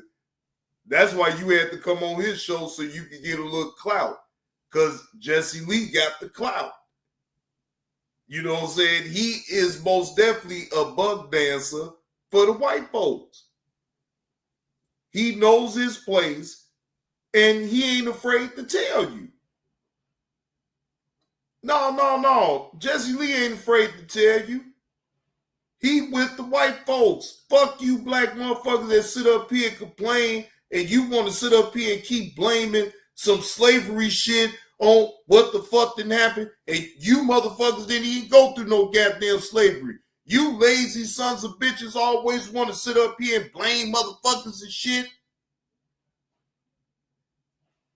Do that sounds about right about Jesse Lee? That's what he thinks about. You black motherfuckers, all you want to do is just leech and beg and beg. You just want to beg. So then, Jesse Lee, why the fuck you ain't talking about Dr. Umar then? He one of them ones. He one of them ones that sit up there and beg people all goddamn day long. But I don't see you talking about no damn Dr. Umar. He begs all. He the prime definition of a black person that sits up here and just begs.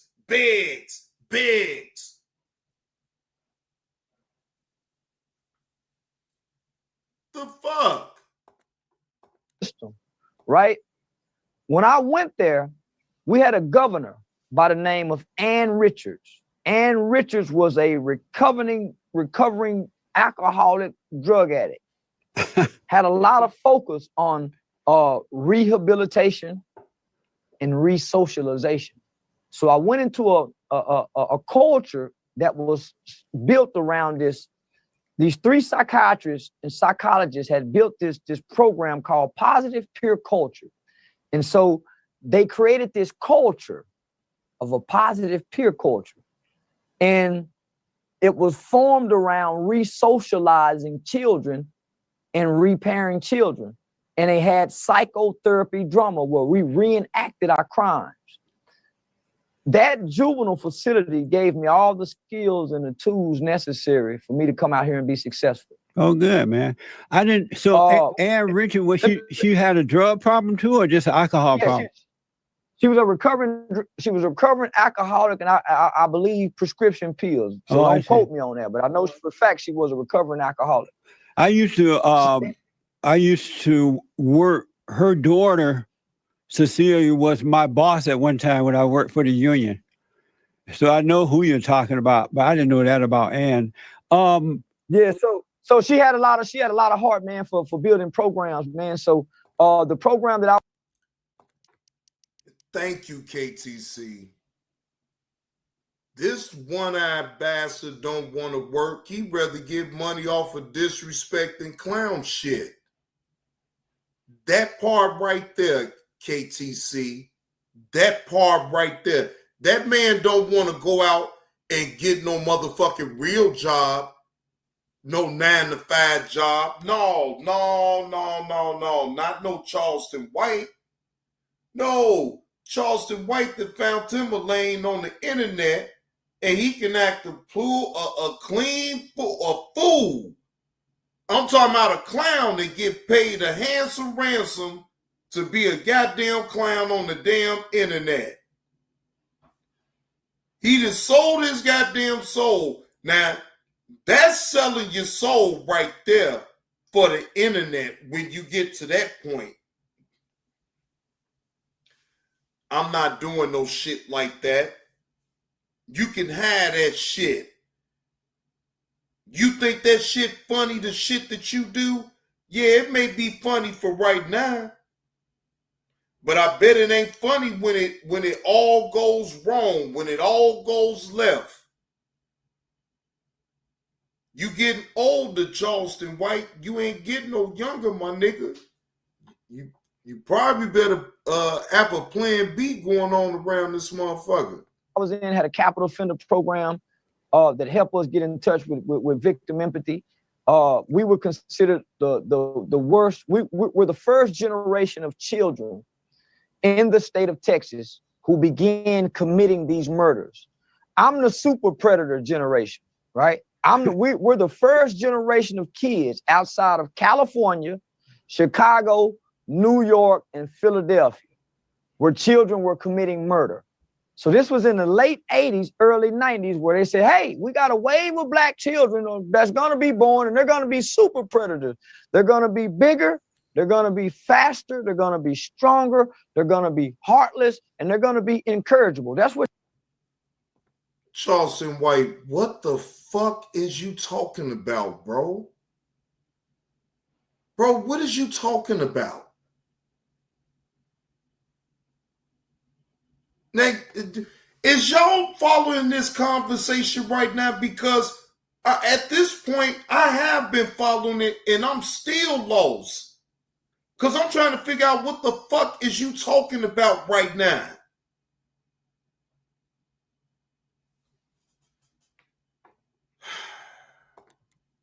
What your Democratic leadership said. They're going to be incorrigible. And the word incorrigible said that we weren't going to be able to change. So when they made that statement, when Joe Biden made that statement, Hillary Clinton made that statement, it sent a shockwave of fear through America. And so they started making laws, tough on juvenile crime. So they started sentencing 13-year-olds, 14-year-olds in this country, giving them life without parole, with no possibility of ever getting out of prison for things that they was doing at age 12 and 13 and 14 years old. So I fell in that first group of children. It's just that I had a governor. I went into a juvenile facility where people was working with children who committed some of the most heinous crimes. I'm talking about some of the most heinous crimes in the history of this state. And they still treated us like children. Nice. How were you able to get out? How were you able to get out? Wait a minute. Hold on. Wait a minute. Jesse Lee, why the hell did you say nice? Jesse Lee, that ain't nice, man. What he had just told you.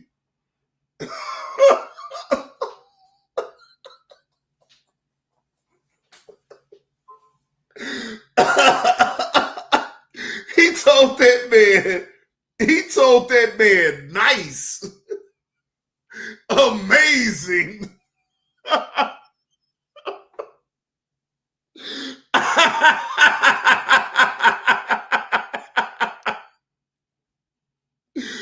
Oh man. Hey, that's funny. That's funny. So earlier than the sentence. Earlier than the sentence, the state requirement was you go back to court on your 18th birthday, based on the nature of your crime, based on your behavior while in juvenile custody, and based on the state's recommendation. The courts had a decision to either parole you home where you would be on parole to your 21st birthday, transfer you to the adult prison system where you finish out the remainder of your sentence, or recommit you back into the custody of the state's juvenile system. I earned a recommendation to go to prison. Remember, I told you I joined the gang. Right. I didn't know nothing about gangs before I got to the juvenile facility. It was just something to do. It was fun. It was something, it seemed appealing. So I spent 4 years trying to go to prison. I wanted to be a man. I wanted to be a man, right? Remember, I told you I grew up believing. So I had my older friends who would write me from prison, making prison sound fun. So I aspired to go to prison. Amazing. But there was some individuals who worked with me on my dorm, and they worked with me for quite amount of time. They was able to see past the bullshit I was putting on. I was just acting. I wasn't no hardened gang member. I didn't come from hate. I come from a loving home. I don't know how to hate. I can act hate. You see what I'm saying? How old were you when you got out? I was 21. I had just turned 21. So I was from 14 to 21. So when I got out at 21, so I got recommitted back into the juvenile facility based on those individuals putting their jobs on the line to come testify on my behalf. And so when you got out, did the world look different to you? Yeah, they had 2-story McDonald's and Burger King with the PlayStation, with the playgrounds on the inside. Yeah. The world was totally different. Amazing. So I gotta ask, were you ever into your blackness as an identity? No. I was in the bullshit what grown folks said. I never had an identity. That's why I played so many different roles. That's why when I started out in elementary, I played the flute. I played the flute like Little Boy Blue. Then when I was introduced to saw the movie Colors, I wanted to play gangbanger. When I saw a movie Pimp, I wanted to play Pimp because I didn't have an identity. I never had nobody to tie my identity to my race. Nice. I just always believe white is white, black. Letitia, that's why it's funny. That's why it's funny, because he's so disconnected, but he's finding his way to sit up here and still troll and ask these old dumbass questions, and they sit up and answer it though. Shit. Black is black, they against us. So we was always conditioned with bullshit, but nobody ever gave us an identity. So what do you think about the blacks that are into their identity? They're into being black, their color, and they're using that as an identity. What do you think about that? They're into their blackness. Whatever a person identify with, it don't bother me. I identify with what's right, but I relate to what's black. I don't eat white people cooking. They don't cook like me. They don't season their food like me. White people don't put grease in their hair. So you think it's okay to be into your color, into your blackness? Is that the right way to live? Yeah, why wouldn't it be? White people into they white, Mexicans into they Mexican, Chinese into they Chinese. But does it make it right though? Yeah, make it right. In what way? What you mean? Everybody else is into theirs. Why wouldn't we be in ours? Shit, you talking about why? Listen, I ain't with that Dr. King shit. Everywhere I went and I'm all black, nigga, I ain't getting treated like the niggas go treat me. But listen, you better identify with your black. And why? What you mean why? Everybody else identify with your black. I know, but does that make it right because everyone else doing it? Listen, red birds identify with red birds. Bluebirds identify with bluebirds. Zebras identify as zebras. Amazing. How you go not identify what you are? Nature. You didn't get to pick this. Did you ever hate white people? Yeah. And do you still hate them? But nothing. No, I didn't hate them then. It was just a thought. Because that's what you hear. And how did you see white people at the time that you hated them? What made you hate them? Listening to bullshit as a kid. Same reason white people fear black people. Listening to they bullshit ass uncles and granddaddies. We don't get to know one another until we grow up and start going to school, going to college, getting our own jobs. But in the beginning, we sitting around at Christmas, hearing our uncles say some racist shit, hearing our racist granddaddies say some shit. White people sitting around hearing racist shit, black folks sitting around hearing prejudice shit. Ain't no vice versa. So what happens is children mimic what they see and repeat what they hear, whether it's right or wrong. So even a little white kid, nigger, he don't know what the fuck he's saying. Same with the little black boy. I got a racist teacher. You don't know racism. Most black people don't know racism because racism is so hidden in the fabrics of this country. You don't know it's there, motherfucker, but it's there. How did you overcome hated whites? Oh, I started fucking white girls at an early age.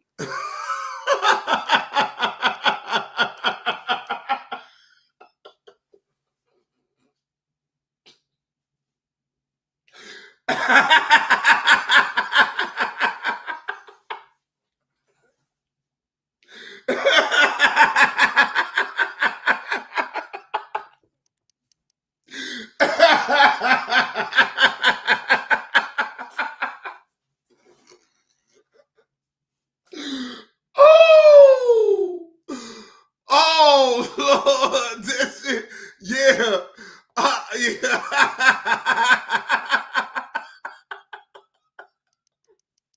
The blacks that are into their identity, they're into being black, their color, and they're using that as an identity. What do you think about that? They're into their blackness. Whatever a person identify with, it don't bother me. I identify with what's right, but I relate to what's black. I don't eat white people cooking. They don't cook like me. They don't season their food like me. White people don't put grease in their hair. So you think have it's to okay try to be into your blackness? Is that the right way to live? Yeah, why wouldn't it be? White people into they white, Mexicans into they Mexican, Chinese into they Chinese. But does it make it right though? Yeah, make it right. In what way? What you mean? Everybody else is into theirs. Why wouldn't we be in ours? Shit, you talking about why? Listen, I ain't with that Dr. King shit. Everywhere I went, and I'm all black, nigga, I ain't getting treated like the niggas go treat me. But listen, you better identify with your black. And why? What you mean why? Everybody else identify with your black. I know, but does that make it right because everyone else doing it? Listen, red birds identify with red birds. Bluebirds identify with bluebirds. Zebras identify as zebras. Amazing. How you go not identify what you are? Nature. You didn't get to pick this. Did you ever hate white people? Yeah. And do you still hate them? But nothing. No, I didn't hate them then. It was just a thought. Because that's what you hear. And how did you see white people at the time that you hated them? What made you hate them? Listening to bullshit as a kid. Same reason white people fear black people. Listening to they bullshit ass uncles and granddaddies. We don't get to know one another until we grow up and start going to school, going to college, getting our own jobs. But in the beginning, we sitting around at Christmas, hearing our uncles say some racist shit, hearing our racist granddaddy say some shit. White people sitting around hearing racist shit, black folks sitting around hearing prejudice shit. Ain't no vice versa. So what happens is children mimic what they see and repeat what they hear, whether it's right or wrong. So even a little white kid, nigger, he don't know what the fuck he's saying. Same with the little black boy. I got a racist teacher. You don't know racism. Most black people don't know racism because racism is so hidden in the fabrics of this country. You don't know it's there, motherfucker, but it's there. How did you overcome hated whites? Oh, I started fucking white girls at an early age.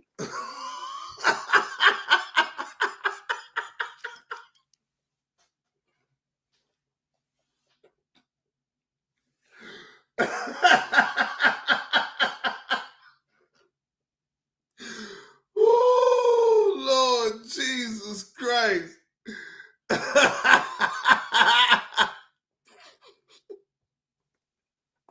Yeah, I started fucking on white girls. I ain't bullshit. My mama moved. Listen, I'm one of the first niggas to live among white folks in the 80s. My mama moved us to Pantego, a notoriously known all-white community.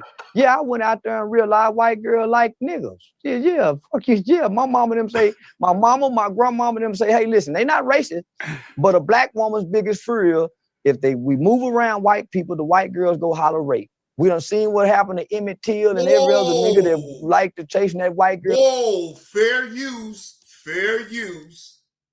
Again, I do not agree with the language that this gentleman right here, Charleston White, is using on Jesse Lee Peterson's platform.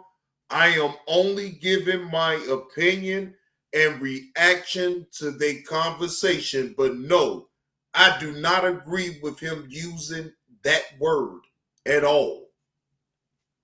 Shit. So now, man, man, once I went to fucking on white girls, ain't nowhere in the world I can hate white people, good at white girl pussy. So what do you think about this war that's going on between the blacks and the whites today? Listen, people, it's gonna be over with. I tell niggas all the time, go make a baby with white girl. But most black people think that white people are their enemy today. What do you think about that? They don't think that not after the Kardashian, after keeping up with the Kardashian racism is just about to be over with. But they use it for everything. The mulatto, I got mulatto baby, so I don't know racism. Yeah, listen, I'm one of the only niggas I know done damn near fucked every race of woman you can think of. I done had loud pussy, Japanese pussy, so I don't know nothing about racism. Fuck. If that's how you stop racism, fucking and shit, orgies, parties, but that's how you stop that shit. But the mulattoes is gonna save us. Do you believe racism exists? No, not no more. Not after rap music and Michael Jordan tennis shoes and what's that yellow boy name? Stephen Curry. Do you believe racism ever existed? Yeah, you know it existed. Man, way they used to bad it, they done niggas. They made niggas. Think about this.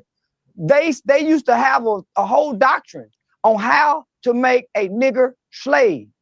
It wasn't no niggas before American slavery. It was Africans and Chinese, but niggas, the Nigger, they was made right here in America. And what do you mean by that? Racism exists. Well, they got a book on how to make nigger slaves.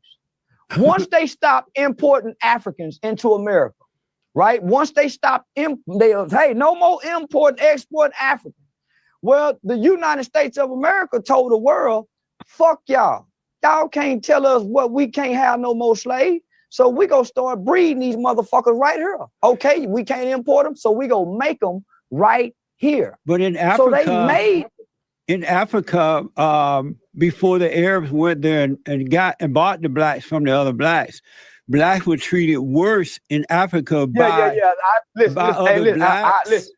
I thank God for slavery, because I wouldn't want to be an African. I don't give a damn about Africa. yeah. I'm glad they came and got our motherfucking ass up out of Africa. I don't attach myself to Africa. I'm a proud American. Yeah. So I don't say to my mama, say all things work for the good of those who love the Lord and is called according to his will and his purpose. Absolutely.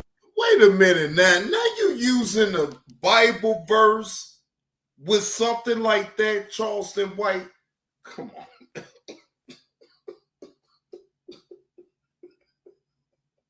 You don't give a fuck what you say and how you say it and when you use it. Come on, man. You gonna use a Bible verse for that?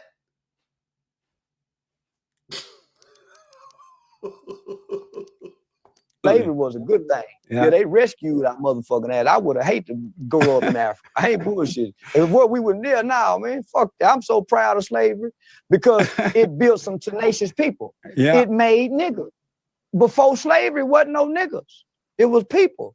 Then the niggas came along and the niggas were strong. Wasn't nobody else strong enough to build America like them niggas were. Are you a Christian?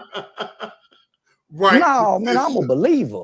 I'm not no Christian because you got to read the books. And I don't want to read the doctrines. I just want to believe that God exists and that Jesus walked the earth at one point in time. No, I watched my mama. So I ain't no Christian. I just believe. And you believe what? That God is real and you can talk to him without the preaching. You ain't never got to read the Bible to access the Holy Spirit. And how has that helped you? Well, boy, I used to be a motherfucker back in my day. I used to then believe in God. Then when I tried to start believing. Oh, so at one point you didn't believe in God. Oh, so you was an atheist. So let's listen to see what changed his mind on being an atheist. Even in God, I went to Islam, and that's while I was in jail. I practiced the Islam faith. Then when I got tired of the Islam faith, I started serving the Crip God, the gangbanging God. Oh, so you went from serving one God and then serving another God. So Charleston White, what the fuck do that seem like to y'all right now at this point?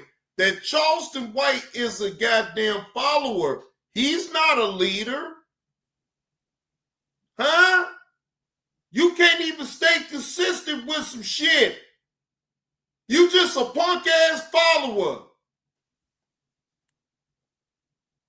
That's all he doing. Letitia, he just hopping from one religion to the other. Oh, this religion ain't gonna work for me right here. Let me try this one right here. Oh, well, I thought this one was going to be the one that was going to help me on out, help me on out. But no, I got to go to this one right here. Because, see, this one right here going to be the one. And then that one don't even be the one. So you just be all fucked up, all in limbos, just in space. You just fucked up around here, old Charleston White. Then once I got tired of the gangbanging God, I started serving the pimp God. Once I got tired of the pimp God, I just started serving Satan. I just started saying, fuck Now Jesus, you fuck was God, working with the fuck devil. Buddha. Now wait a minute. He done went from God. He done went from the pimp God to now he working with Satan.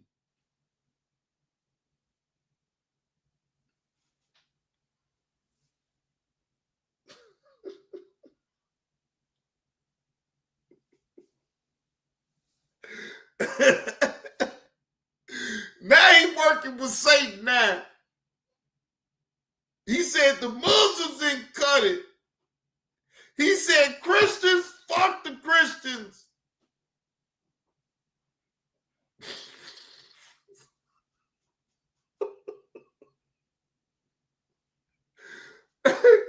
Hey, this motherfucker right here.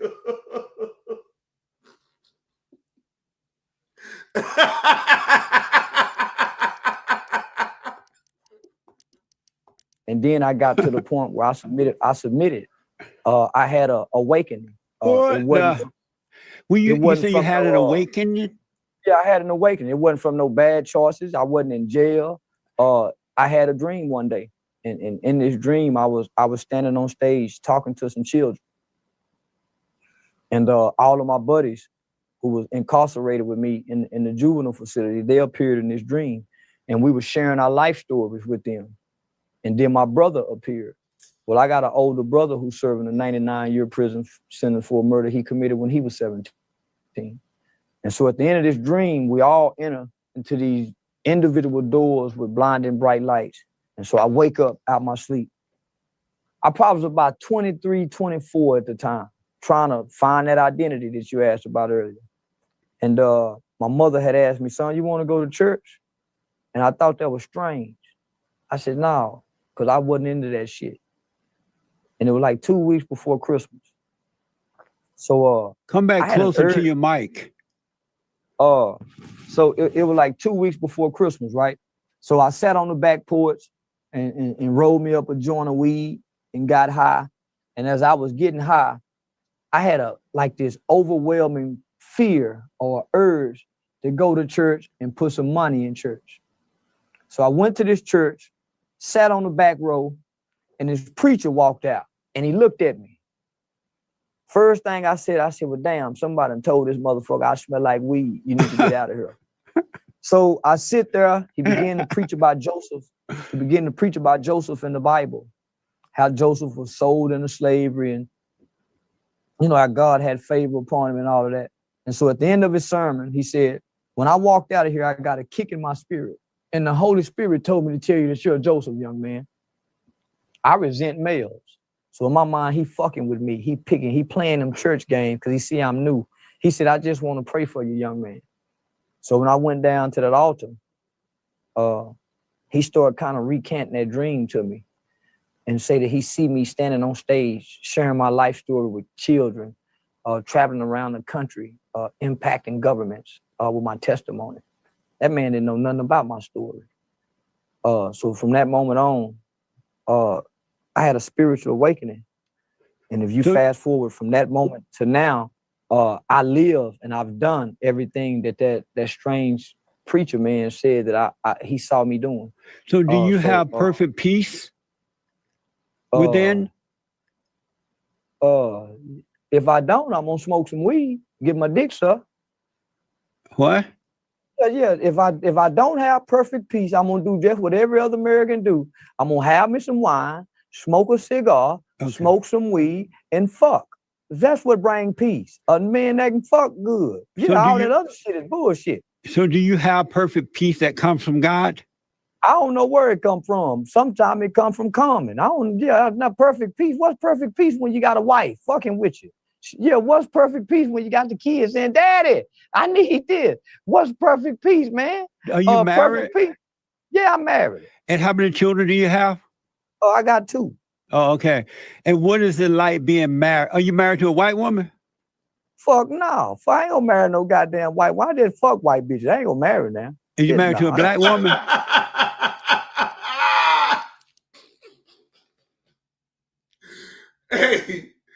Hey, hey, Jesse Lee on some bullshit though. Yeah, no, I'm back now. Jesse Lee on some bullshit though.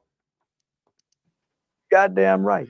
And so what is it like? What the? What is it like being married? I ain't Kanye West. What is it like being married? Man, I be wanting to fuck everybody, and if I'm somehow I feel like I'm in prison sometimes. Yeah, I want to be a low down, dirty motherfucking single man, and fuck her cousins and her sisters and get away with it, but I can't. I honor my vows. But man, sometimes I don't want to be married. Some days I tell her I don't want to love nobody. I want to be selfish. Some days I don't want to kiss you and say I'll be back, baby. Some days I don't want you or the kids saying nothing to me. And I don't. You tell her that? Yeah, we feel it, don't we? As men, don't we feel it? What does she say when you tell her that? No, my nigga, speak for yourself. Fuck all that shit. Speak for yourself. No. See, you keep speaking French around this motherfucker, Charleston. Speak for yourself, my nigga. Every man don't think the same way you do. You on some bullshit.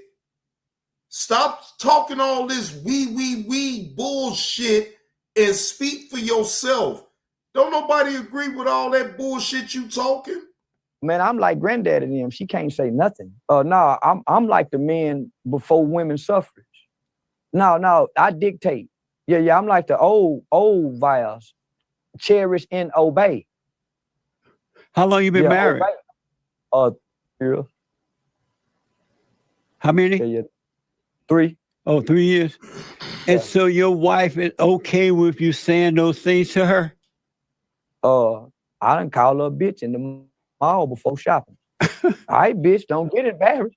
Fuck you talking about, man? I'm fucking her. What you mean? Is she okay? Who gonna fuck if I don't? Yeah, she got to be okay. We married. It's safe for better or for worse. Yeah, nah, I'm like the old. Yeah, I'm like the old man back in the day. I'm like Archie Bunker and Edith. Just plain, I'm an Archie Bunker kind of nigga. Yeah, mean in the motherfucker in the house. Yeah. So he done compared himself to Archie Bunker, and he want his wife to be like Edith.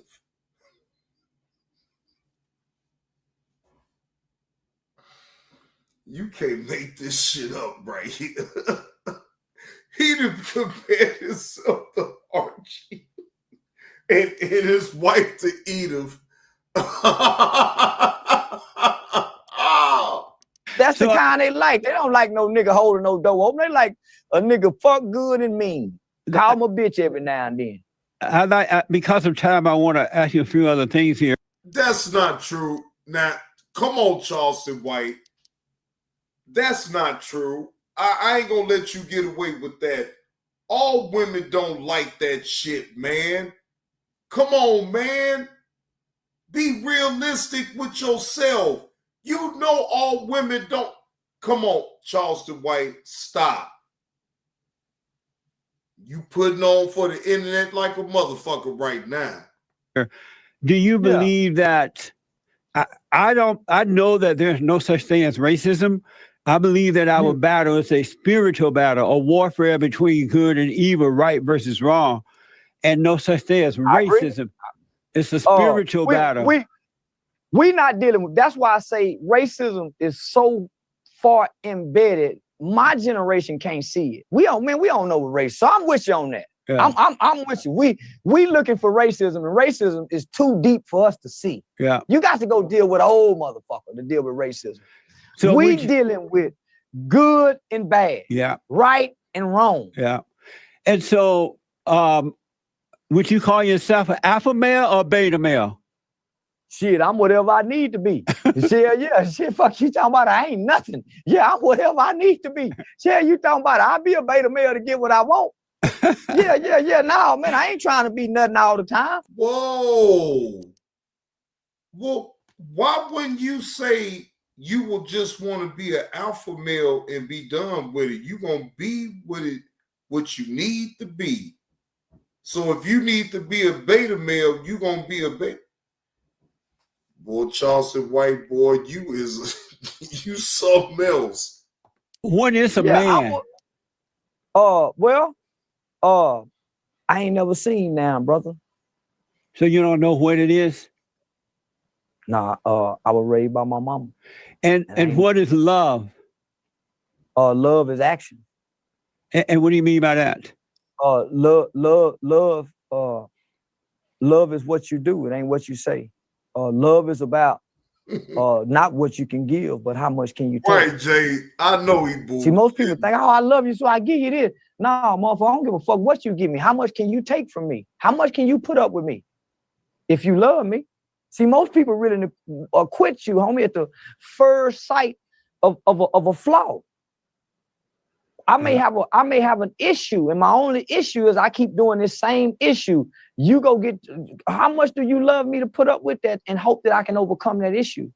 So I understand what love is. It ain't about what you can give me, it's about what you can take. I don't have a problem. My love is about use. When you go to misusing me, that's when you don't love me. But you can use me and love me. It's when you misuse me when I think you don't love me, because if you misuse me, you'll start abusing me. But if we're in a relationship, if we're in a partnership, if we're in a friendship, our ability to grow with one another is our ability to use one another. So do you love all people? Hell no. You don't love all people? No, man, I don't love no gang banging motherfucker shooting up my neighborhood. I don't love gang members. But why not? They can't help it because they are in anger too. They can't understand what they're doing because they didn't have a father to guide them. Why don't you love them? You ain't never heard me. Hey, that's a strong ass point right there, Jesse Lee. The same excuse that he used when he was a little boy doing all the bullshit, can't they use the same excuse too?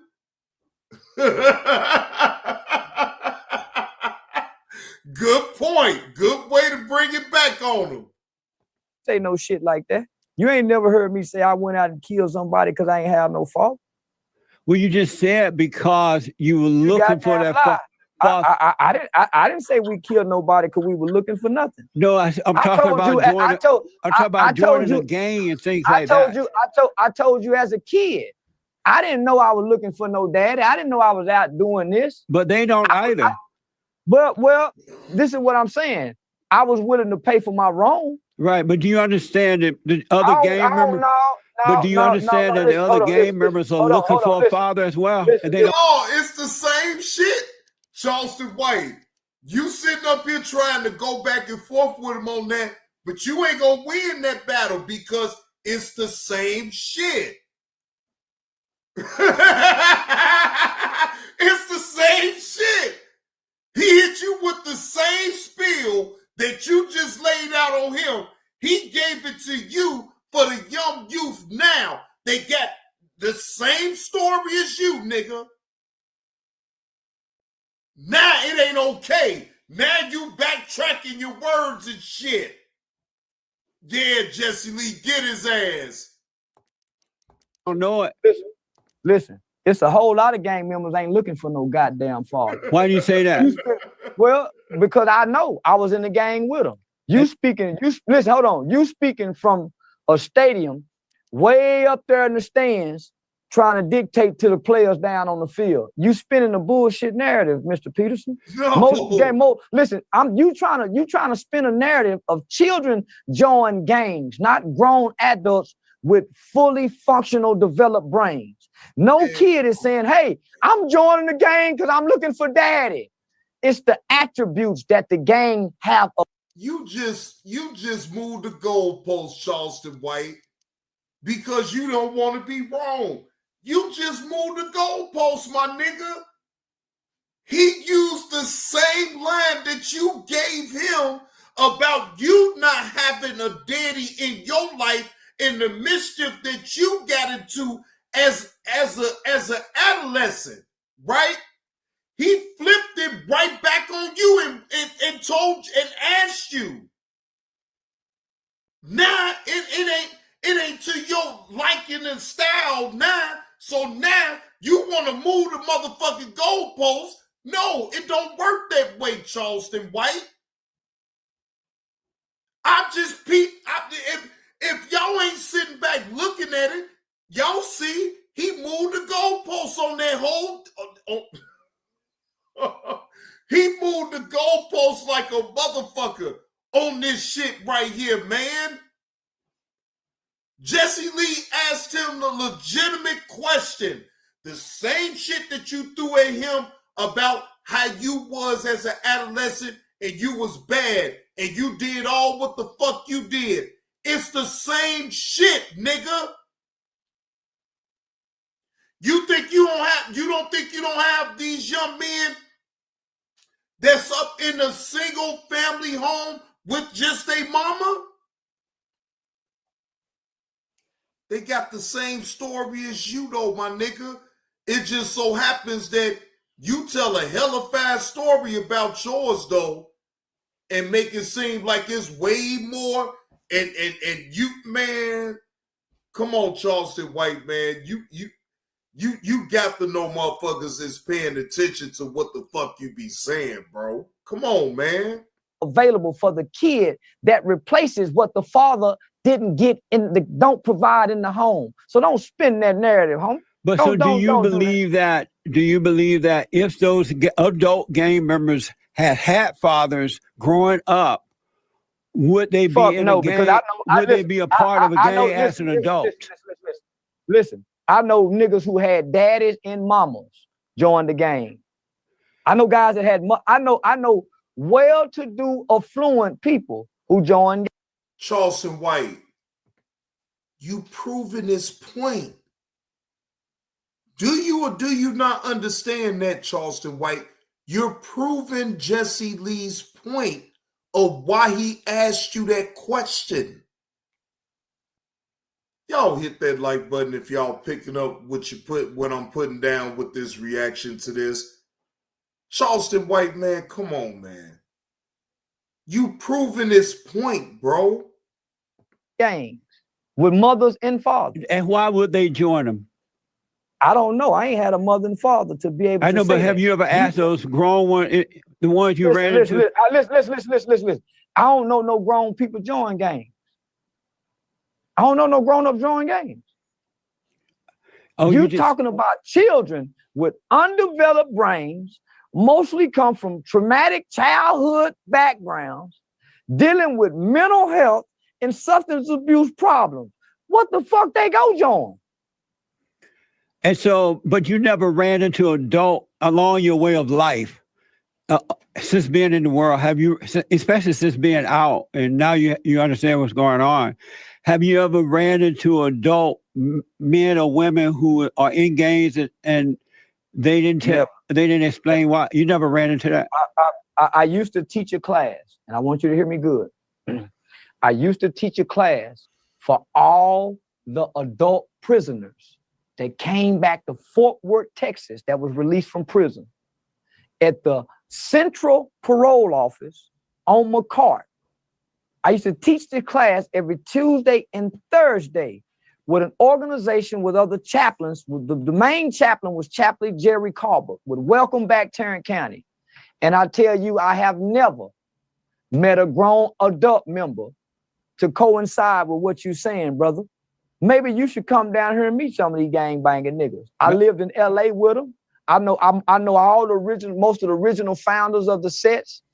I've been inside the juvenile facilities. I've been inside the prison. Right now, I teach an anti-gang cognitive intervention inside the schools that 5 other schools just picked up. I got 20 other men, all businessmen, former NBA players, NFL players, rappers managers, all coming to these schools with me to teach this gang program. And I'm telling you, I have never seen a grown adult give the reasons of the narrative of what you're trying to spin right now, fam. So let me ask, America, are you proud to be an American?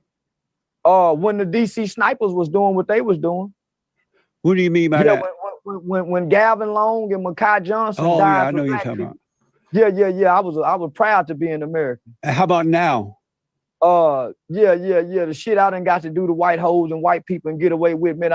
I'm so goddamn proud America gives second chances. Most black men won't never get to kill a white man and talk about it. So you goddamn right I'm proud to be American. I got to stand over a white boy and watch him die and tell my grandkids what kind of facial expressions they make.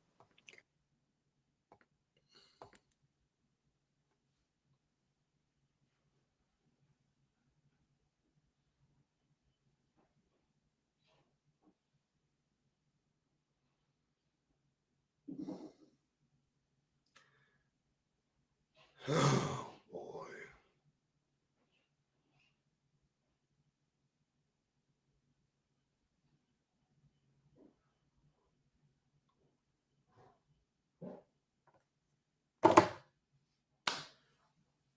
Yeah, that's Charleston White for you, ladies and gentlemen. Always got to be over the top with this shit. And so you love America? Listen, right now, I know it's a white boy with a pearl, a leather jacket made out of a nigga's back. It's a white boy right now, every family reunion, every Christmas, he bring out some nigga ears they cut off. They got a nigga dick somewhere in the jaw. They got a big nigga's dick. A white family Pause. What the fuck? Charleston White, what the fuck is you talking about? Damn. Because ass made out of a leather belt. So let me ask you this. Don't try to come telling me about nigga, I'm proud to be an American. Nigga, fuck you talking about this where the niggas was made. Where the niggas was made. What's your impression? Made in America, niggas. What's your impression of Donald Trump, the great white hope? Oh, I love it. So I love it, man. Any motherfucking man that say he walk up to a woman and grab a pussy and she love it and he don't apologize. Oh, that's my kind of man now. Cause that's the type of shit I do. Walk up to a hoe and just grab a pussy. Come here, baby. What's your impression of Joe Biden? I can't stand that motherfucker. Yeah, he hate niggas. He even said it. I don't want my kids going to school with no jungle. Is that what he said? Yeah, he one of the most racist white men we'll ever know today. But he hide good behind liberalism. Donald Trump. How about Camilla? Go ahead, finish that point.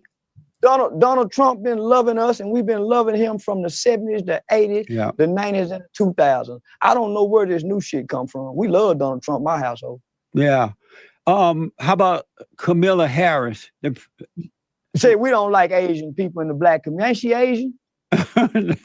I think she's Canadian. She's half black. Oh, yeah. We don't know now black motherfucker from Canada but Drake. So no, we don't like her. Yeah, we barely like Michelle. What the fuck you talking about? I like Kennedy wife, Jacqueline. Yeah, Barbara Bush. Them my people. Nancy. Yeah, at least Nancy came up with the DARE program. Camilla Harris ain't came up with shit. Yeah. Man, she played on everybody. Yeah. And speaking of Canada, what do you think about the president over there, Prime Minister, declared the emergency on the truck drivers, and now they'll take away all the rights of the people, and now Canada is living on a dictatorship. What do you think about the protests in Canada and the way it's been handled? They got black folks in Canada. You say I try not to worry about shit that don't affect us. Yeah, all the niggas I know driving trucks still driving trucks. Yeah, fuck Canada. Yeah, fuck what the people going through over there. I ain't neighborly. Yeah, mind your motherfucking business if he over there beating his wife. Yeah. So have you been keeping up with? Have you been able to? Man, I don't listen.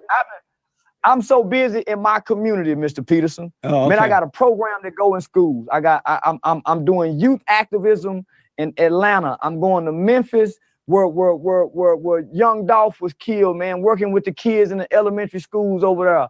Man, I'm submerged in real community work with black children. I can't worry about everybody else. I got to fix us. I can't worry about if white people racist. I can't worry about if my people fucked up. So I gotta heat this interview up. I gotta put you on the hot seat. So I need you. I don't give a damn. I need you to answer these questions as quickly as possible. I got you. The Hot seat. Capitalism or socialism? Capitalism. Do you support abortion? Fuck no. Are you a feminist? Man, no. Yeah, I'm back to, I think a man supposed to be able to whoop his woman. Hell no. I hate feminism. It destroyed America. In one word, describe Kamala Harris. Fraud. Is the Illuminati real? Man, no. Hell no. Is climate change real? Fuck no. They playing on us and playing with us. Does the rapper Lizzo need to lose weight? Man, tell Lisa, ain't nobody fucking her. She need to lose a whole bunch of weight.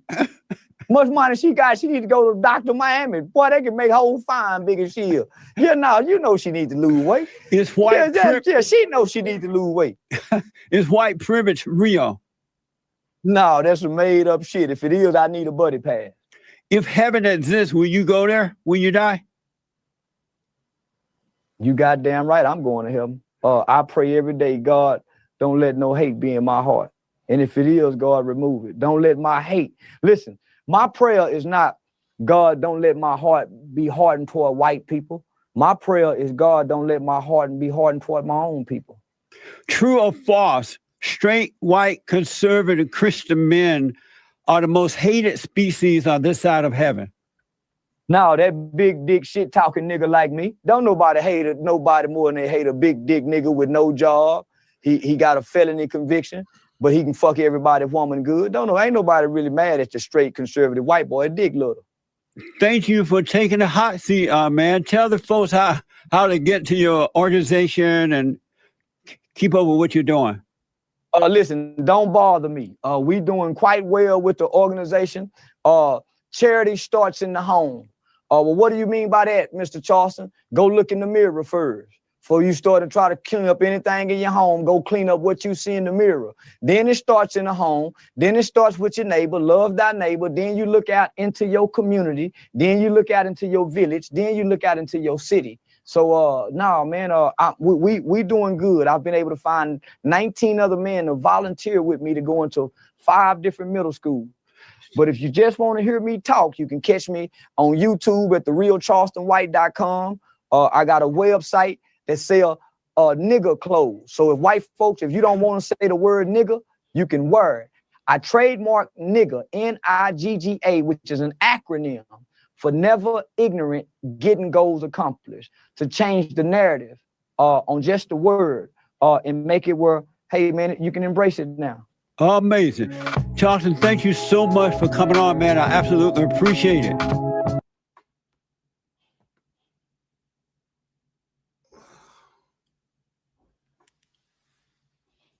Boy, that was some wild shit right there.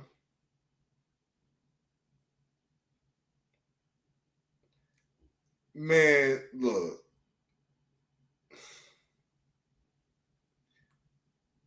I didn't know it has to get to this point where you have to perform like this in order for certain people to put you on their show and you can be seen. Like, bro, I'm not doing none of that goofball ass shit. I'm not going to say the most outlandish shit in the world like the way this motherfucker be doing.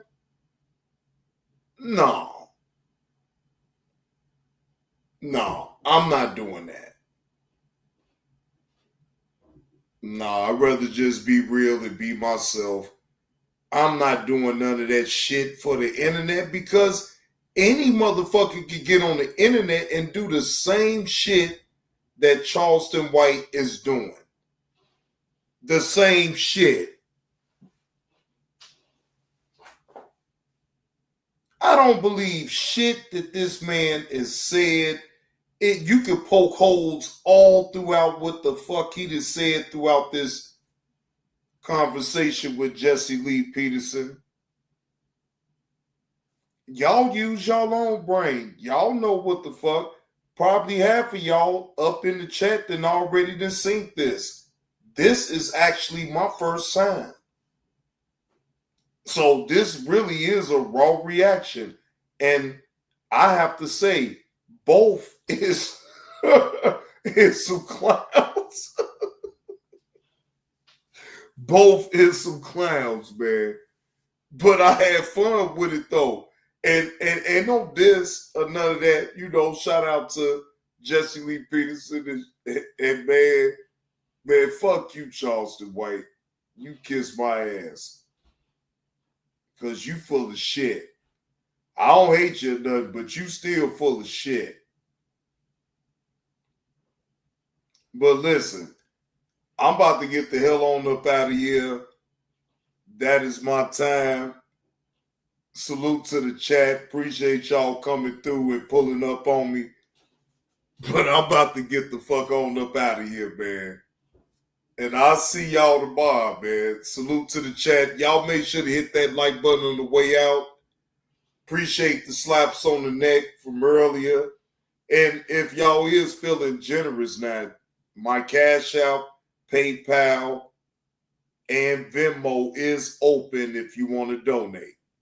Donations, gifts. See y'all later.